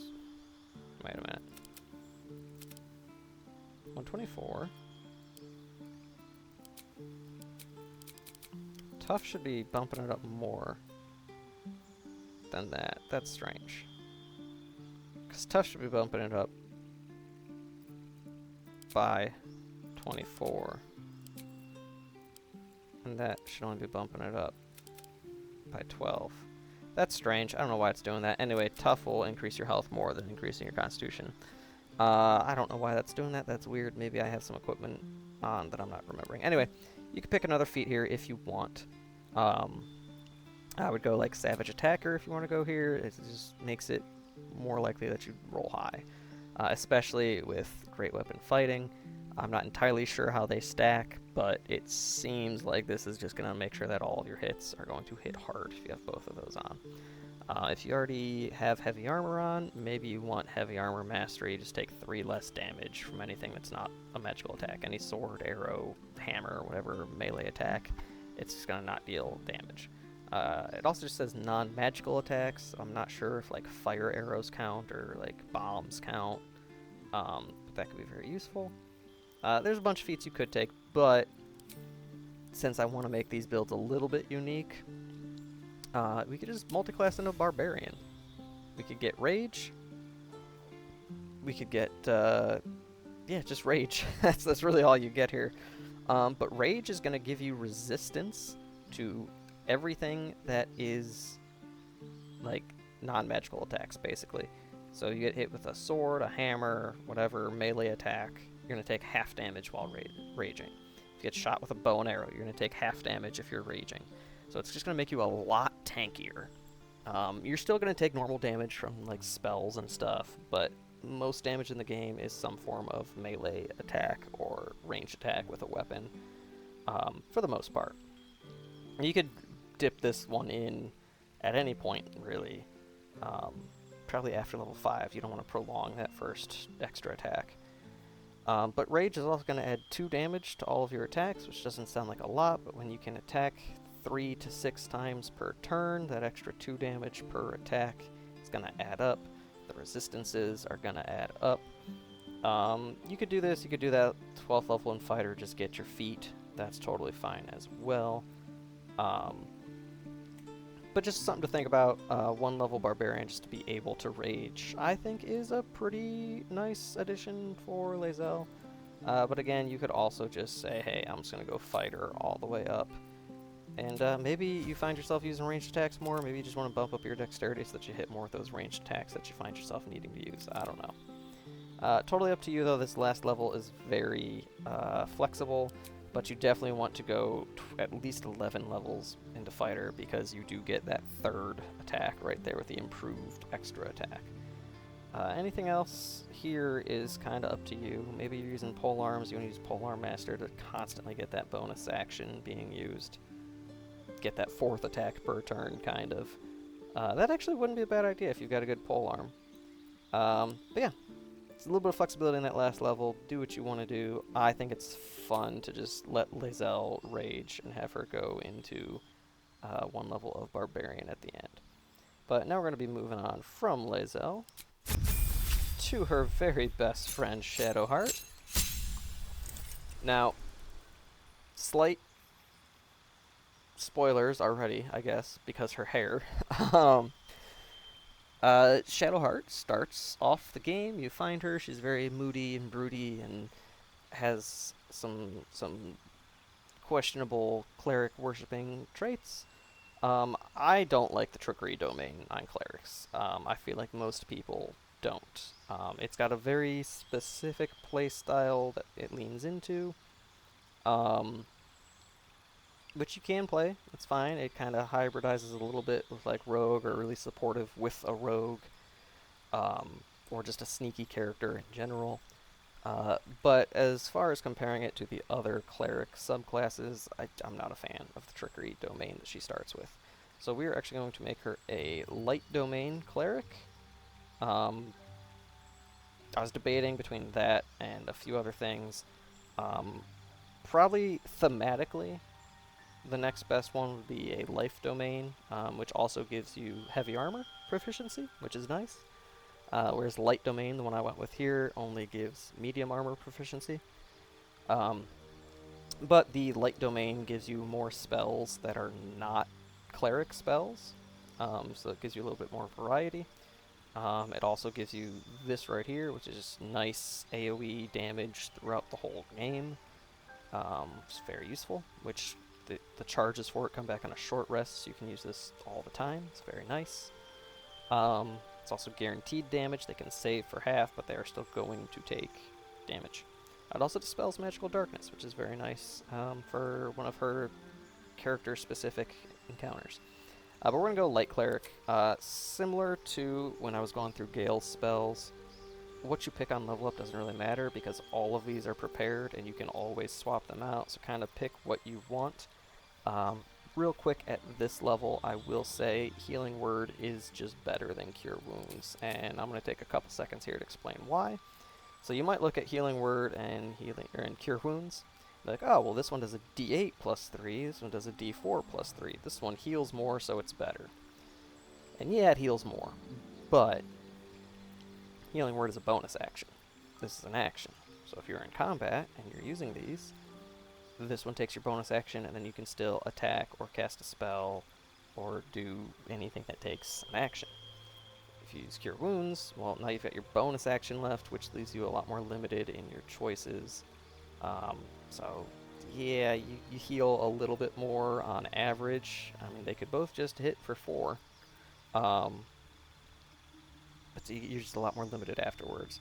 Also, Cure Wounds, it is melee, says so right there.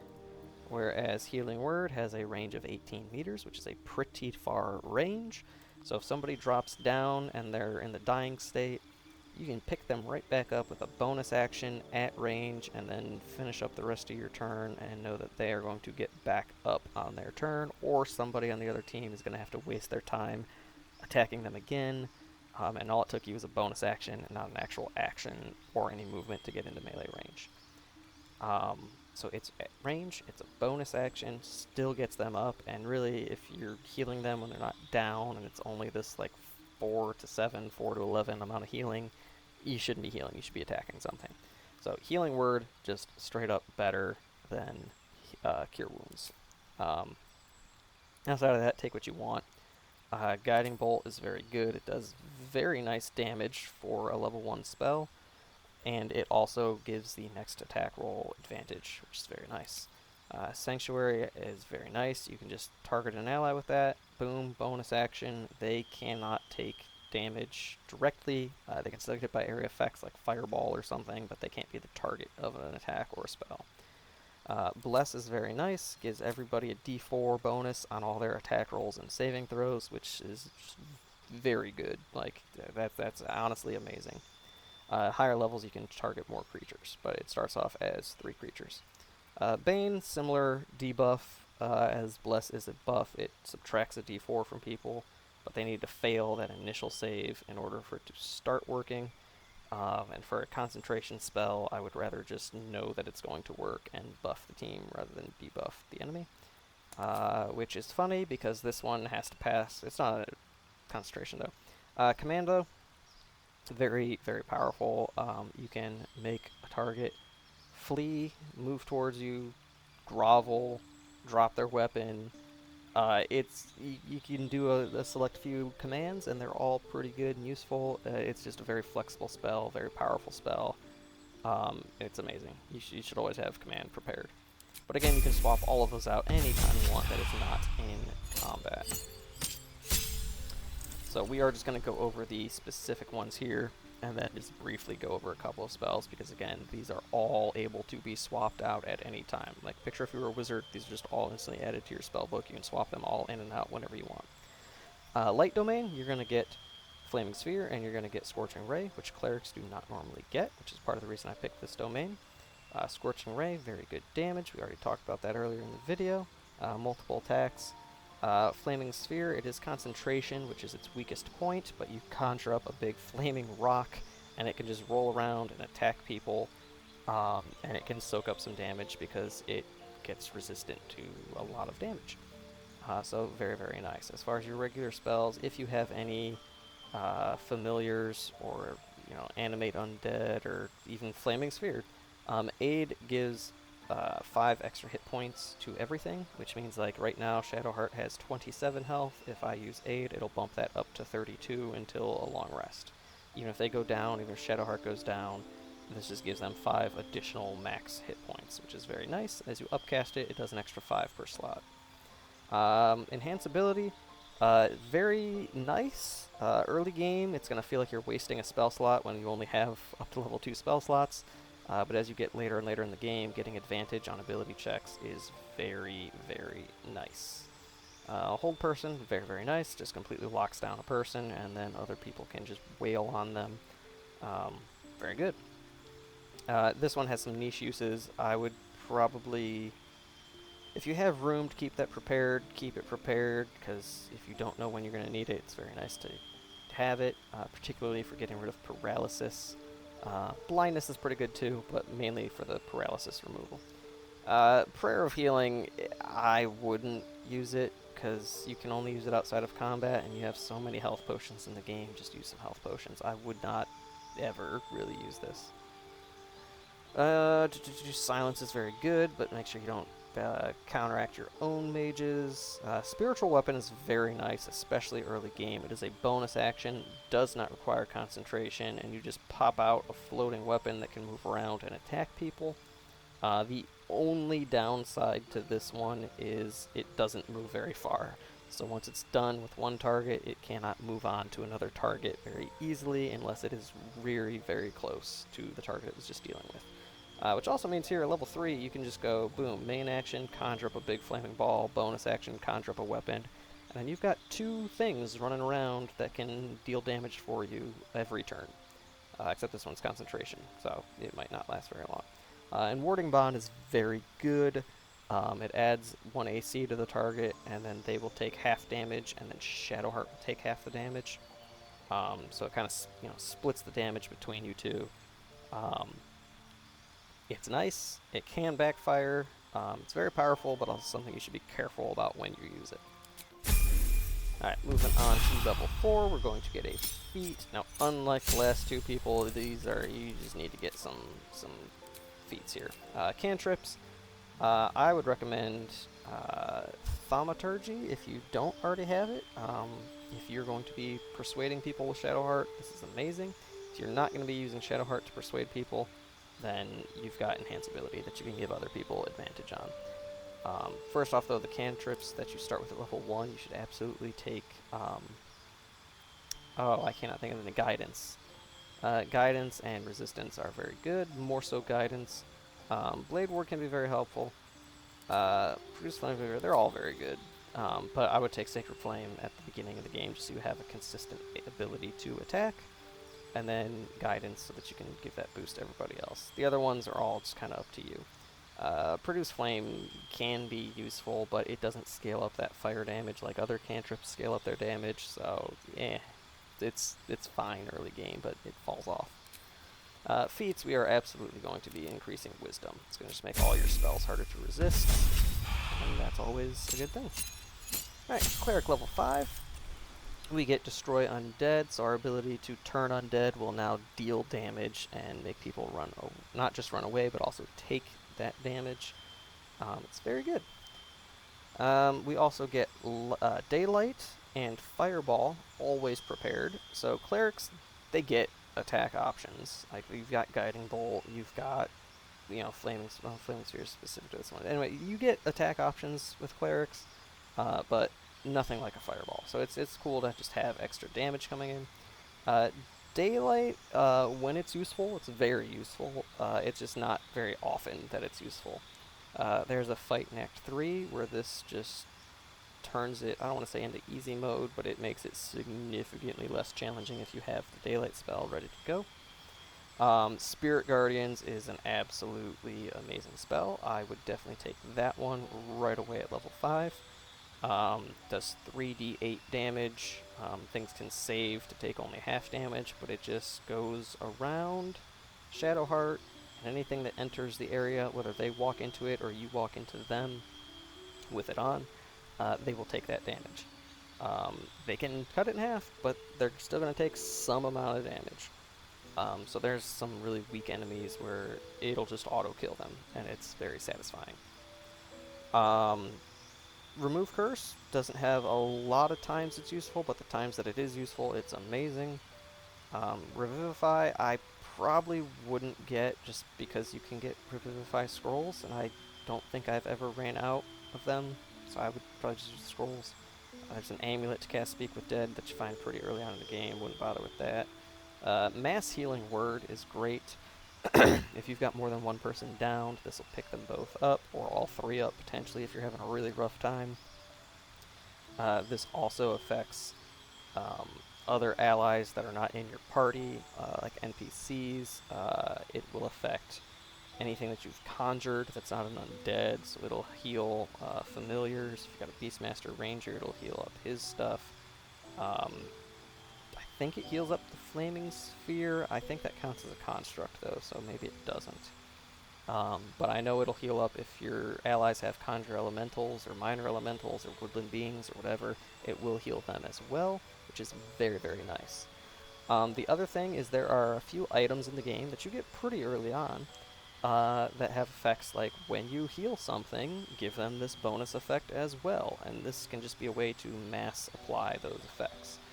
The two main ones is you can get gloves in the Druid Grove, where whenever you heal a creature, it will give them Blade Ward, which means they take half damage from slashing and piercing and bludgeoning damage.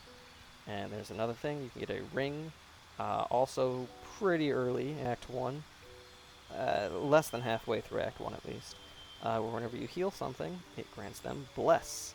So you can use Mass Healing Word to just apply Bless to everybody, which means you don't need to concentrate on Bless, which means you don't have the 3 target limit on Bless.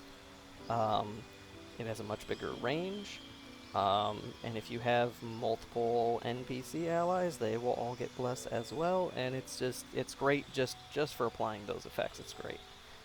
Alright, and then Glyph of Warding, also very good. It's similar damage to Fireball, a little bit less, a little bit shorter range, but you can also use it to put enemies to sleep or to knock them back if there's any kind of verticality in the map that you need to knock them down from.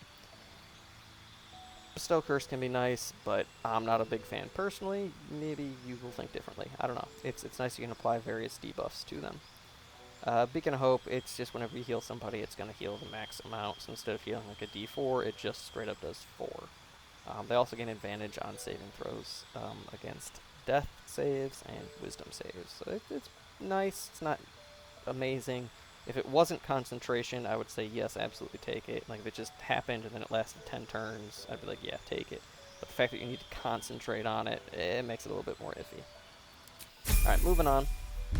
No new spells at level 6. We're getting subclass features. One thing I didn't mention is that at level 1, as a light cleric, Shadowheart can use this thing called Warding Flare. where when she gets attacked, she can, and she gets hit, she can make that attack be rolled at disadvantage and then possibly make them miss the attack. So if somebody hits you and your AC is 15 and they roll a 16, oh my god, I'm getting hit, you can use your reaction, make them re-roll it. Well, now they only rolled a 10, so now they're going to miss you.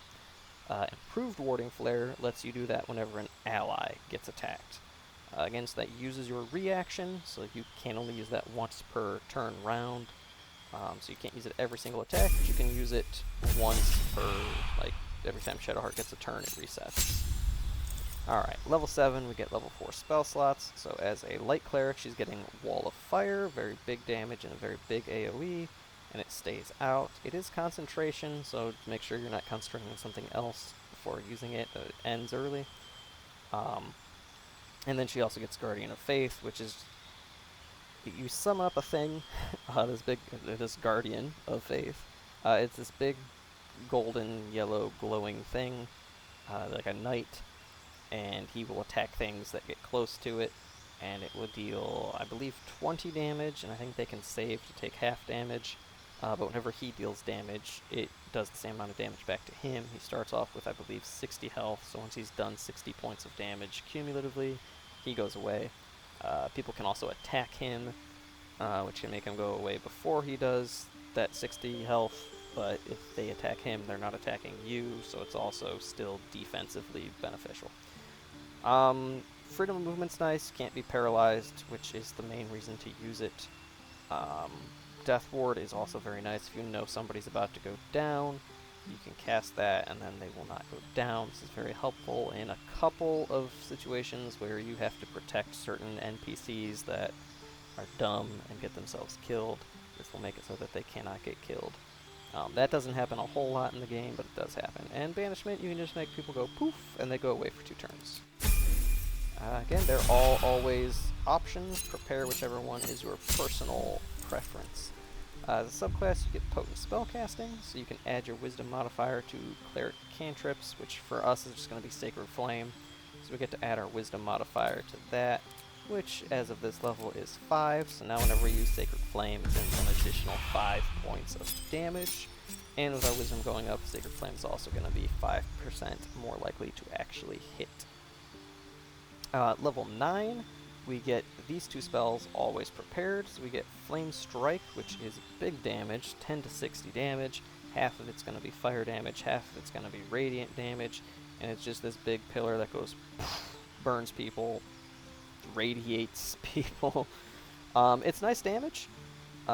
They still take half damage if they save, so it's dealing absolute bare minimum 5, maximum 60. I guess if they're, you know, weak against fire and radiant, could do more. But it is just big damage. It's a decent sized area of effect. Try not to hit your own allies with it.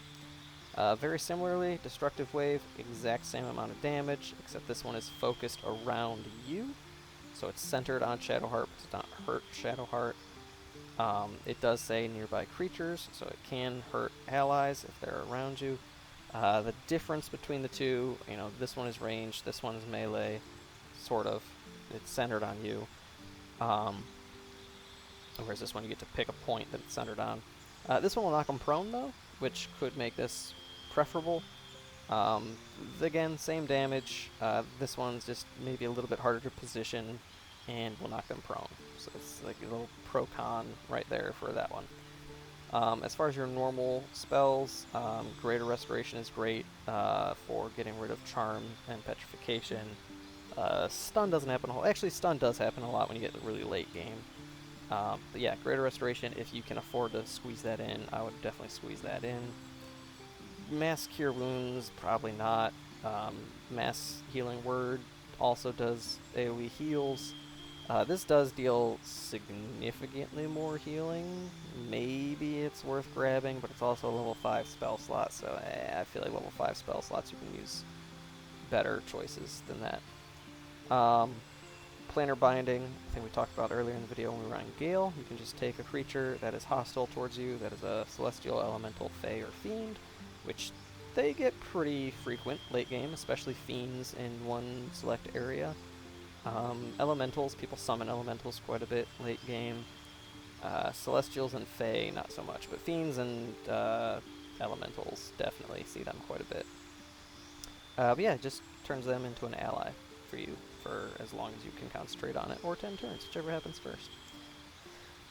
Dispel Evil and Good is fine. It'll make you harder to kill if you're attacking those same creatures, but it's like if you're going against the creatures that this would work on, just hit them with Planar Binding and make them fight for you. And then Contagion is, it's going to poison them and afflict them with the disease of your choice. It's kind of like Bestow Curse. It feels like just a better Bestow Curse, because this one, the effects last until a long rest.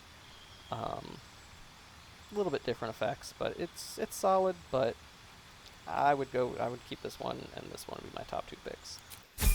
Alright, moving on to Cleric level 10. You get probably the most important Cleric class feature ever. And that is Divine Intervention. And I say it's important partially because it is very impactful, but also because deciding when to use it is very impactful. You get to use this once, ever, per character, alright? So like Shadowheart can use this one time, and you could go back and respec her into something else, respec her back into Cleric, doesn't matter, she's already used it, it's done. So this has 4 options. It can do big AoE damage. I think it's like 10d8, so like 8 to 80 damage, I'm pretty sure, and it's all radiant. So she could just deal big AoE damage, and it's a pretty massive area of effect. I wouldn't use it for that, but that's one of your options. It's just big AoE damage, boom, your god just smites people. Other option is it creates a legendary weapon for you to use. Through just a little bit of testing, it seems like this always creates the same weapon, regardless of the character or the race, or if you wait to use it at level 10, 11, or 12, it's always the same item. And it'll give you a mace that can let you do some healing, and then it'll continue to automatically do that healing every turn thereafter for a little while.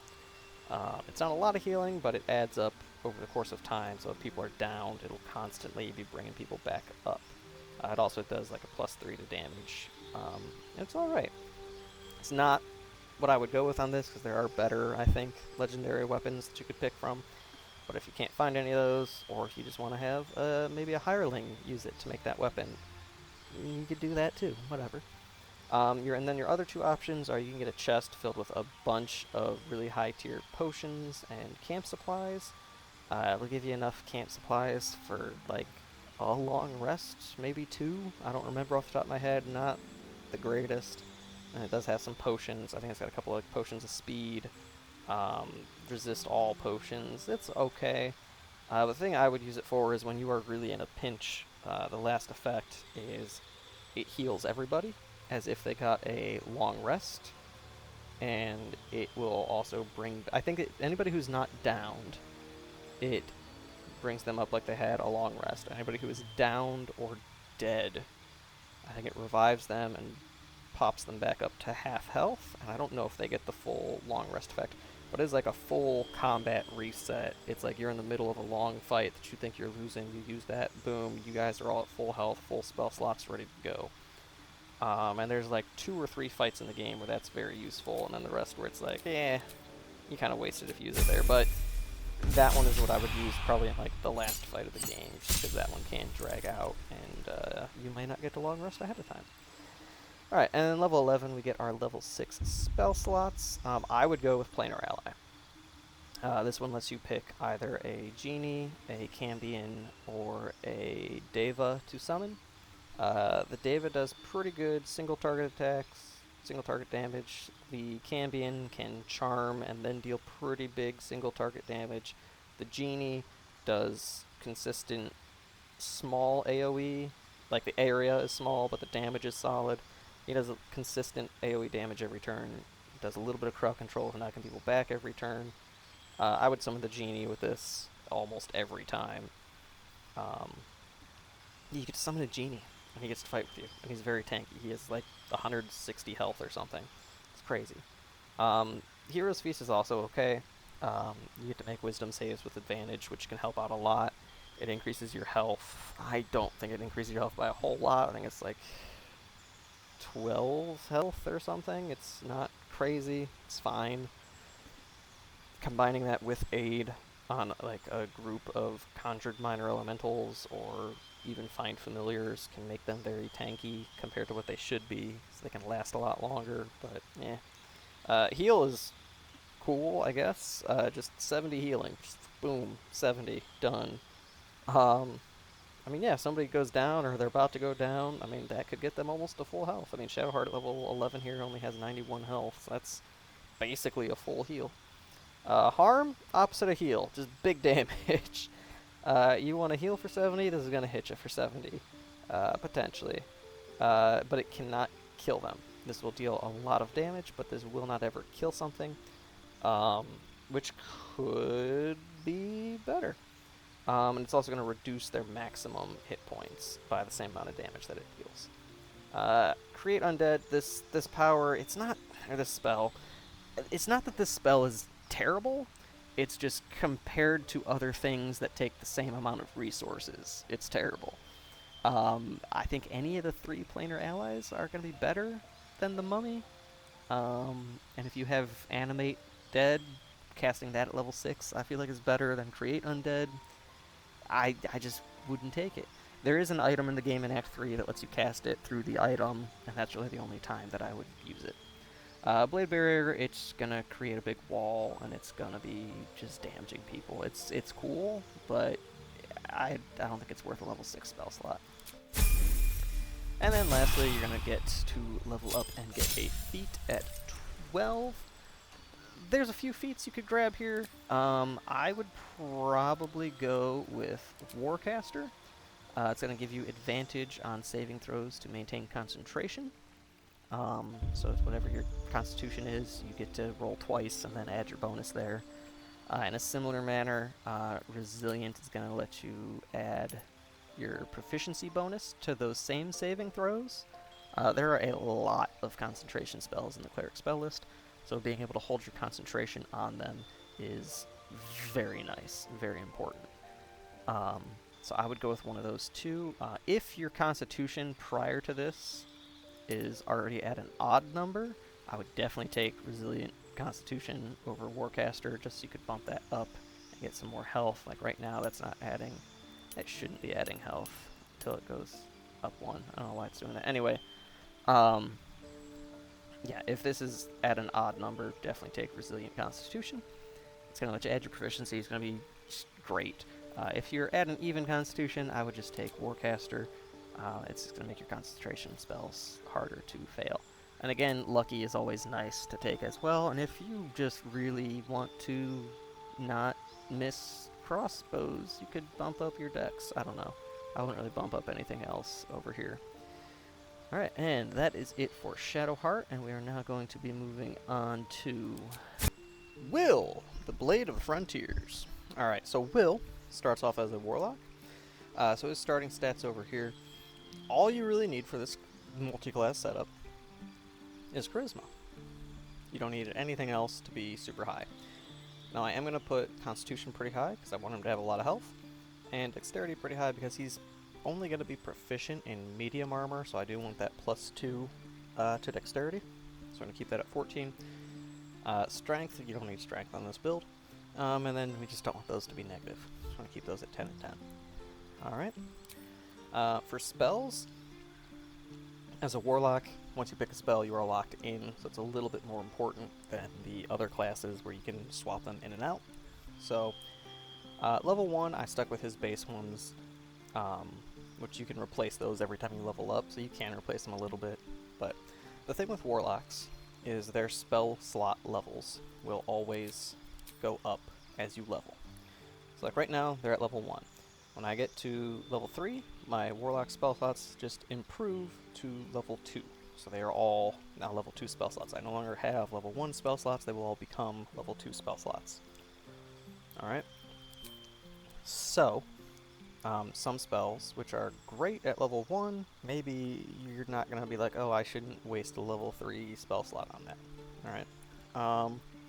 So one that scales pretty solidly, pretty consistently, is Witch Bolt. It's going to deal an extra 1d12 per level. which is pretty balanced scaling. However, we have Eldritch Blast. That's a cantrip, doesn't cost a spell slot at all, so that kind of rules out Witch Bolt.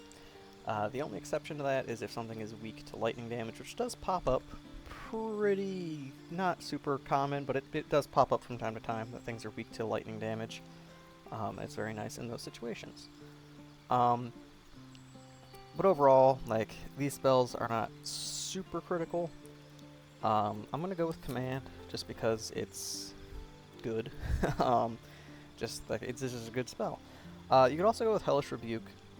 That's going to deal some decent damage, but again, I don't like to use that spell slot on that. So I'm going to go Command. Eldritch Invocations are different things that you get to add to a Warlock, just passively. Some of them, like Armor Shadows, you can just cast Mage Armor on yourself without expending a spell slot, which is pretty nice. Beast Speech, you just get Speak with Animals, no spell slot required. Alright, pretty cool. Excuse me. What we're going to do is, since we are using a Warlock and we have Eldritch Blast, we're going to use these to pump up the power on Eldritch Blast. So Agonizing Blast is going to add our Charisma modifier to the damage that our Eldritch Blast deals. So now, right now, at this level, we're going to add 3 to every Eldritch Blast attack. It's pretty nice. And then we're going to add Repelling Blast on top of that, because now every time we hit something with an Eldritch Blast, it's also going to knock it back, I believe, 4.5 meters. So that's a pretty big knockback. You can knock a lot of things into the abyss and just kill them in one hit, and it's very nice. And this has no save. There's no way to negate this. If you hit them with Eldritch Blast, they get repelled. It's great. Alright? And then as far as replacing spells go, I'm going to keep Hex. Some people don't like Hex. I like Hex, especially on this style build. And then Armor of Agathys scales up pretty nicely, so I'm going to keep that as well. And those are the 2 we got at level 1. So I think I started off by saying I kept his starting spells, and I don't think I actually did. Alright, leveling up again, we got Warlock level 3. So what's going to happen is our spells are going to become level 2 spell slots. So if we cast this, it is now going to be with a level 2 spell slot that it gets used. Alright, and I'm going to go over here, and I'm going to go with Hold Person, because when that scales up a little bit, we're going to get to add an additional target for every spell level. Cloud of Daggers would also be fine here. Scorching Ray would be fine here. Misty Step would be fine here. Honestly, all these would be fine. I would suggest Hold Person, particularly on this build. Pact Boon. We're going to be going into Paladin later. I know, shocker, so original. We're going to go Paladin on this one, so we are going to go with Pact of the Blade. This is going to let us use our, we're going to be able to bind a Pact weapon. So what that means is when we have a weapon equipped, once per long rest, we just activate this.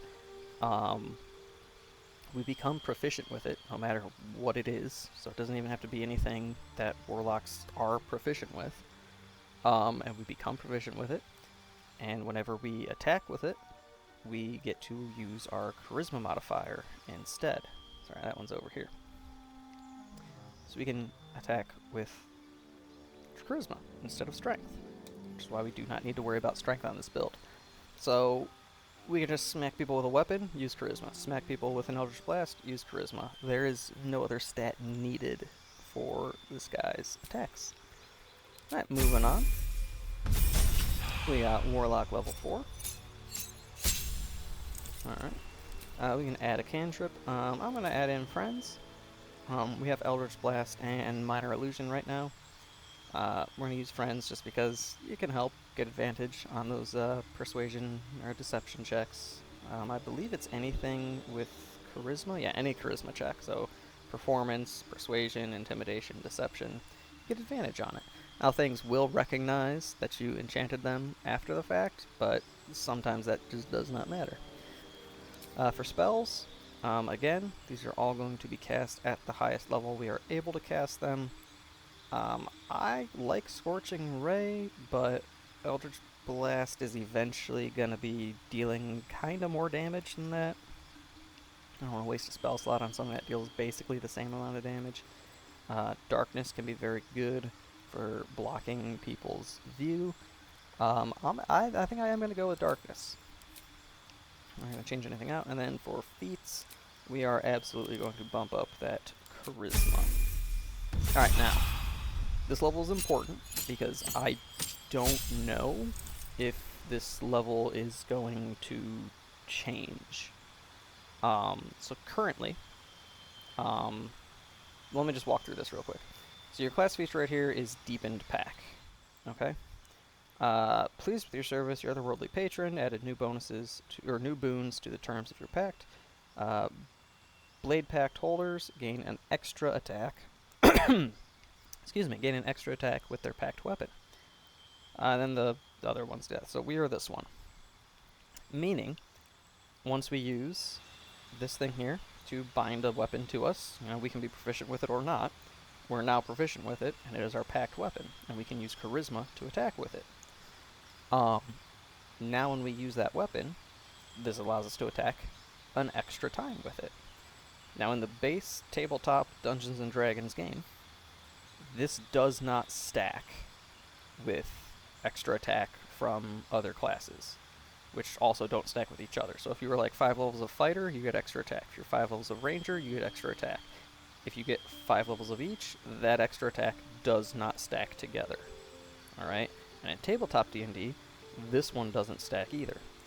But in Baldur's Gate 3, this does stack with the other ones. So if you go 5 levels of fighter, or 5 levels of barbarian, or paladin, or ranger, or 6 levels of bard, depending on the subclass, you get another extra attack. So by level 10, you could have 3 attacks, which is a level earlier than fighters get their 3rd attack, and that's supposed to be fighters' whole thing, is they get more attacks than the other martial classes. So this can let you get 2 attacks here, and then potentially a 3rd attack if you multiclass in another martial class, which we are. I don't know if that's going to stay stacking. I have not heard anything saying that it's going to get patched out at any point in the future, but if it does get patched out, then this is potentially a level that you don't want to take in Warlock, and you would instead start to go into Paladin.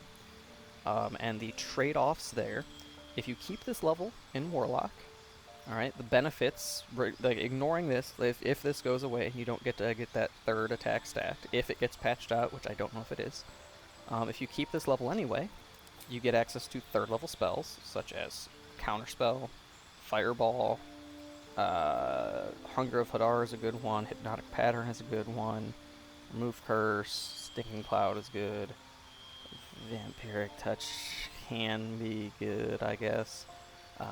Fear is pretty good. The in-game description doesn't do it justice, but Fear is pretty good. So you get access to these 3rd level spells, and then all of your 1st and 2nd level spells that you cast will be at 3rd level. And just whenever you use a Warlock spell slot, it'll be level 3 instead of level 2. So that will all still be here regardless of if you get the extra attack to stack. If you don't take this level here, and you instead start going into Paladin, the benefit you get with that route is you would get an extra feat. So right now, we're not actually getting any real feats with this build. We are just bumping up Charisma to 20 and no added feats on top of that. If you wanted to add a feat on top of that, drop this level in Warlock, start going into Paladin, and you will lose out on level 3 spells and spell slots in exchange for a feat. So that's the trade-off. But currently, with the level 3 spells and the extra attack, there ain't a feat in the whole game that's going to be worth dropping the extra attack and level 3 spell slots. Alright, so with level 3 spell slots now, you can take whatever you want. Fireball is here because he is a Fiend Warlock, and I kept Wyll's background with that. If you pick Fey or Great Old One, you'll get some different options here. Hunger of Hadar is also very nice. It blinds people. I believe it makes it difficult terrain. Yeah, it makes the area difficult terrain, so they're blind. They're moving at half speed. They're taking cold damage at the start of their turn, and they're taking acid damage at the end of their turn. I'm pretty sure when you cast it, I don't think it does any damage. I think it's just start of the turn, end of the turn. So it's dealing constant damage. It's hard to get out of it. They can't attack through it. It's very good. Alright, that's an option that is always available for Warlocks. regardless of which type of warlock you are. Hypnotic Pattern is very good. It just is going to hypnotize people. They're going to just waste their turn. It lasts for 2 turns, and it does require concentration. Counterspell is Counterspell. It negates stuff. Pretty good. You don't have higher than 3rd level spell slots, though, and you don't have a very high Arcana ability. So if you try to counterspell something higher than level 3, it's probably not going to work. So on this character specifically, I would not go with counterspell. Stinking Cloud just makes things not be able to take an action if they start their turn in the cloud. It's very, very good if you can get it to work. But if they save, nothing happens. I'm just going to keep things pretty simple. I'm going to go with Fear. It's a ranged effect. It's like a cone that shoots out from you. Enemies are going to drop their items, be afraid. It says they cannot move. That's actually inaccurate on this version of Fear, which is one thing I don't like about the little tooltip that pops up. They're going to run away from you. And if they end their turn where they can't see you, they can make the saving throw to end their fear. Okay? And then you get another Eldritch Invocation. There's a few different things you could take here, obviously. There's a bunch here. If you took Darkness, right, it's going to blind people within that area. If you take Devil Sight, you can now see in magical and non-magical darkness, so that will allow you to get into the darkness that you just cast and still see normally, and you can just start wailing on people who cannot see where you're at, which is kind of nice. It does take a turn to set up, but if you get it set up, it's kind of cool. Everything else, I mean, okay, Moment Shadows lets you go invisible once per long rest, but you can't really move once you use it. Thief of 5 Faiths just lets you cast Bane, which, it's not that great. Still use a spell slot. If it lets you cast it for free without a spell slot, I'd be like, yes, take it. Kind of like Armor Shadows does, or Beast Speech. Beguiling Influence, if you want Wyll to be the face of your party who's going to be interacting with people, you might want to grab this. It gives you proficiency in Deception and Persuasion. Fiendish Vigor just lets you cast False Life, which is 7 temporary hit points. It's fine. I wouldn't bother with it, honestly. He's a Fiend Warlock, so whenever he kills something, he's going to get health right there. It's based on your Charisma plus your Warlock level, so it's eventually going to be just 10 hit points. That's more than this. But, yeah, whichever one of these you want. Sign of Ill Omen, you can cast Bestow Curse, which is fine. Mire the Mind, you can cast Slow, which is pretty good. Yeah, so if you're going to make him the face of the party, I would go with Beguiling Influence. If you want to get into the darkness that you just cast and start wailing on people, I would go with Devil Sight. If you just want something that's going to be a generally good spell that you can always have ready to go, I would go Mire the Mind. Slow is a pretty good debuff. It makes it so they go half speed, and they can only use one of their action, reaction, and bonus action. They cannot use 2 of those options. Alright, and then moving on. We are now done with our Warlock levels, and we are instead going to start going into Paladin. Now you could start with Paladin, and by starting with Paladin, you would get proficiency in heavy armor as well. And that is, I believe, the only difference. Your starting skills that you're proficient in would be different as well, for like deception and persuasion and all that. For subclass, there's a few options. If you end up going... nope, never mind, that doesn't work. I was going to say if you had the thing where that patch goes, where you don't get the extra attack, it would change it, but it doesn't change it. So there's 2 main things I would go with here. If you want to be more support for the team and heal more, like you're going to get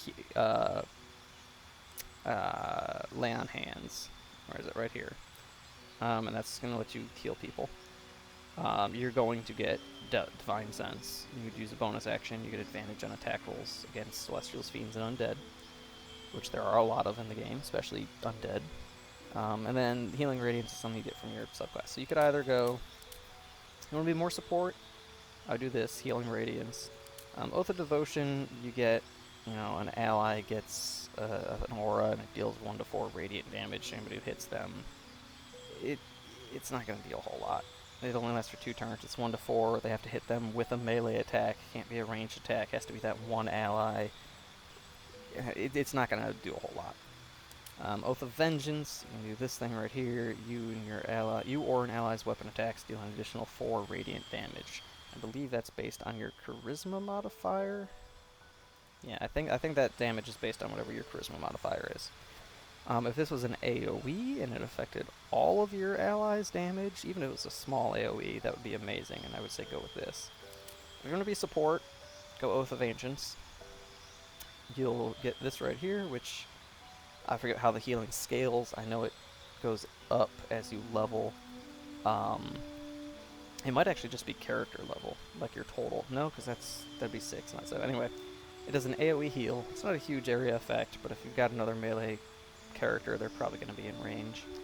It'll heal them right away when you use it, and then at the very beginning of your next turn, it'll heal them again, which can be very nice.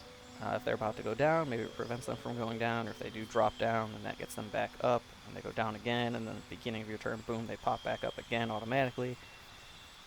It can help stabilize some rough encounters.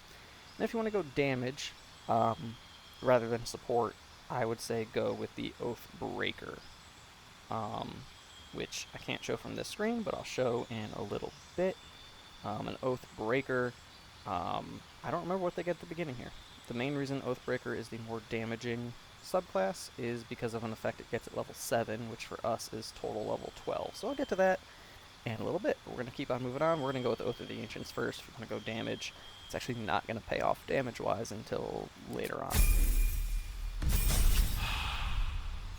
Alright, Paladin level 2, we get the biggest Paladin feature. We get our Smites. Alright, we have 3 different things here, which look confusing, but they're all really the same thing. You get to add 2d8 radiant damage to an attack, and every time you cast it at a higher level, it does an additional 1d8. So that's just, you can attack with it. This one right here is a reaction, so you can make it ask, hey, do you want to turn this attack you just did into a smite? And you can say yes, and it'll pop up.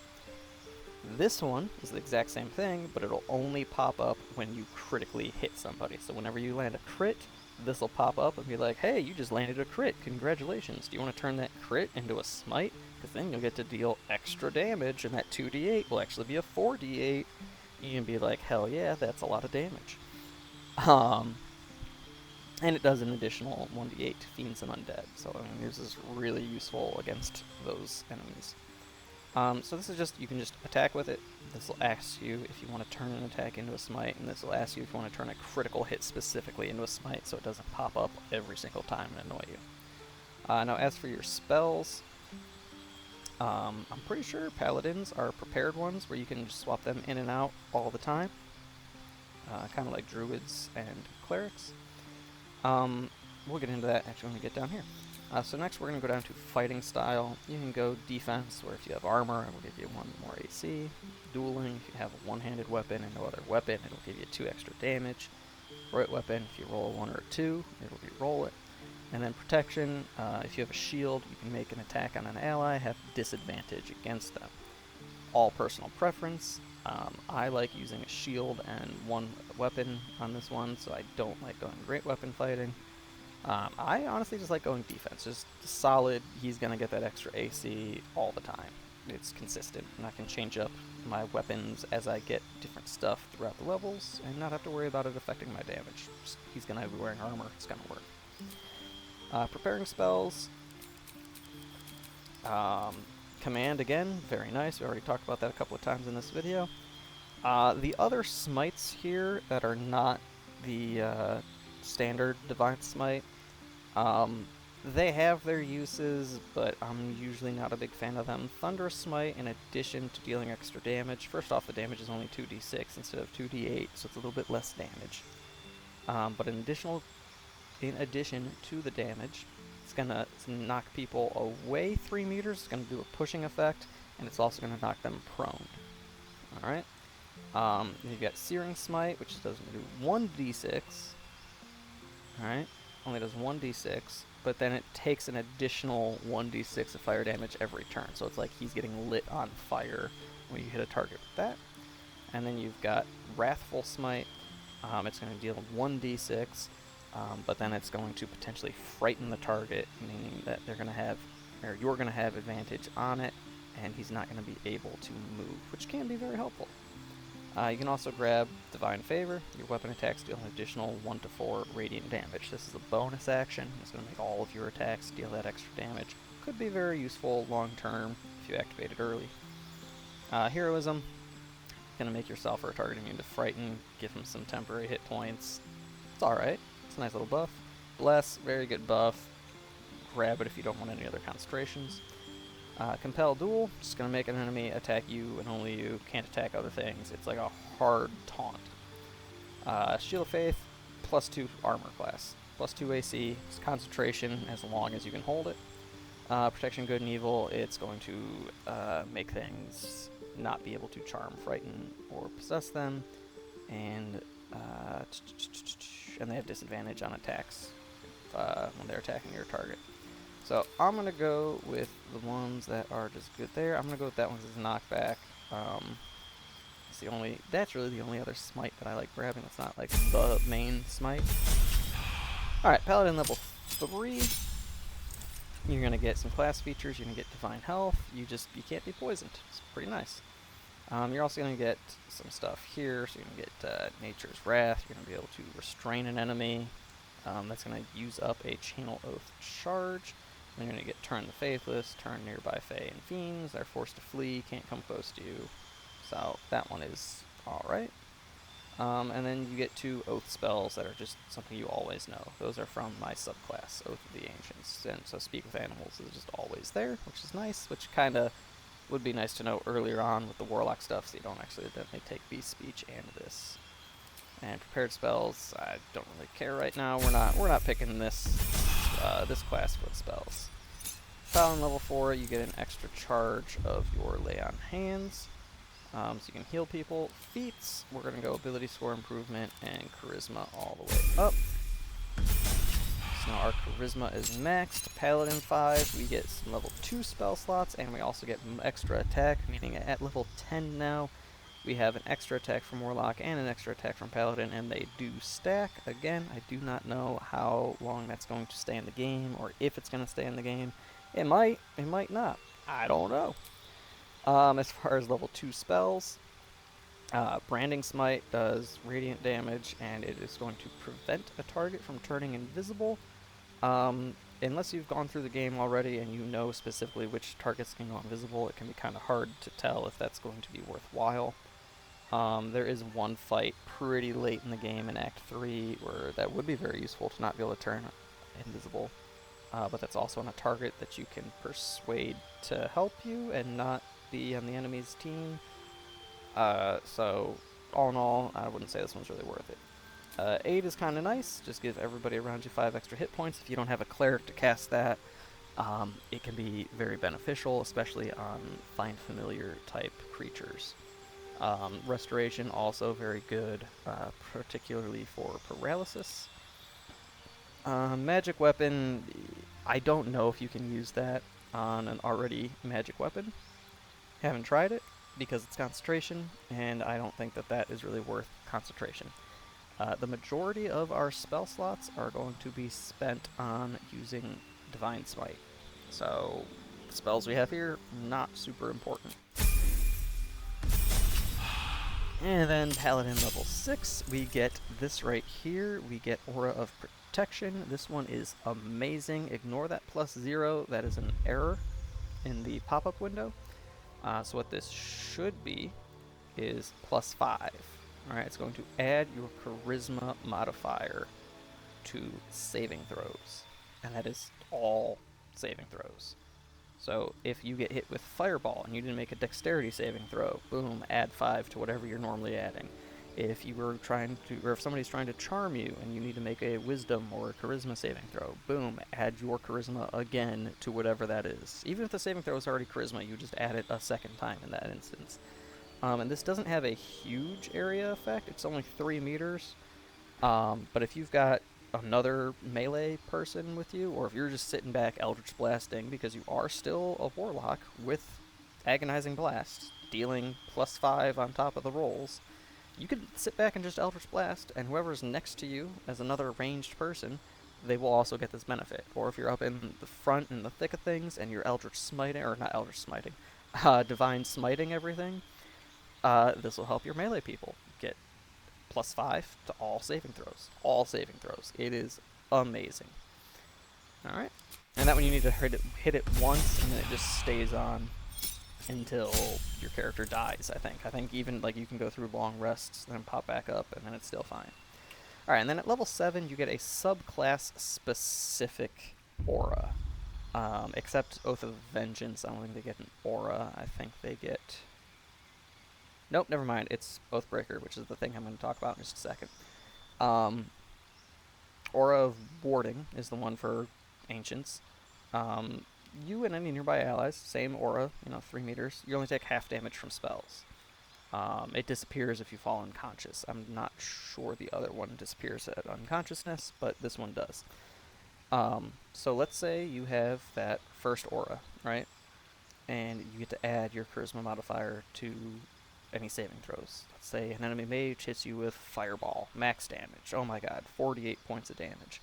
Well, you're now going to succeed that saving throw because you had +5 from this guy's charisma. So now that 48 damage is only dealing 24 damage. And then you have Aura of Warding as well. So now you and any nearby allies only take half damage from spells. So that 24 damage is now being reduced to 12 damage. So this can be very useful in keeping you and your allies alive. So if you want to go with the support, keep everybody alive, subclass for paladins, go with Ancients.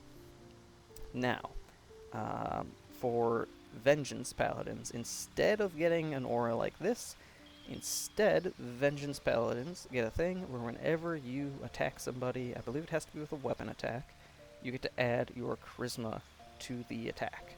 So whenever you are attacking somebody in melee range with a Vengeance, not a Vengeance, an Oathbreaker Paladin. I might have said Vengeance again the first time, my mistake, but it is an Oathbreaker.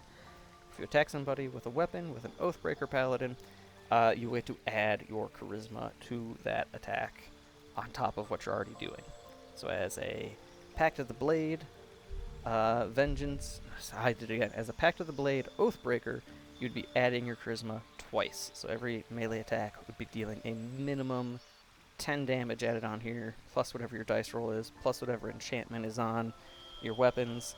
So you're going to be dealing a lot of damage with those attacks if you are an Oathbreaker. Almost said Vengeance again. If you're an Oathbreaker Paladin. Alright, so that is the build for Wyll. You can either go Ancients for support and help them keep people alive, or Oathbreaker if you want to deal more damage, but that one again only comes in at level 12 here, level 7 Paladin. This is one of the builds where if you want to start off Paladin and then grab levels in Warlock, you are more than welcome to. But I do think starting Warlock, it fits Wyll thematically more because he does start as a Warlock. And also I think Eldritch Blast scales a lot better early game because you don't get a whole lot of spell slots early game as Paladin. Whereas if you wait to go into Paladin till later, your 2 Warlock spell slots recharge on a short rest. So you just get those level 3 smites almost always ready because you're going to be short resting in between basically every combat. And then you can just get that level 3 smite over and over and over and over again 6 times a day. Alright, so that is it for our character builds. I'm not sure what we're going to be doing next. If this video gets really successful, maybe I'll go into the other 4 characters in the recruitable campaign. That being Jahara, Halsin, Minthara, and Minsk. Yeah, we'll stick to their classes as well, which is going to be a little weird because there's 2 druids in there. But we'll make it work. But that's it for this one. I will see you guys in the next one.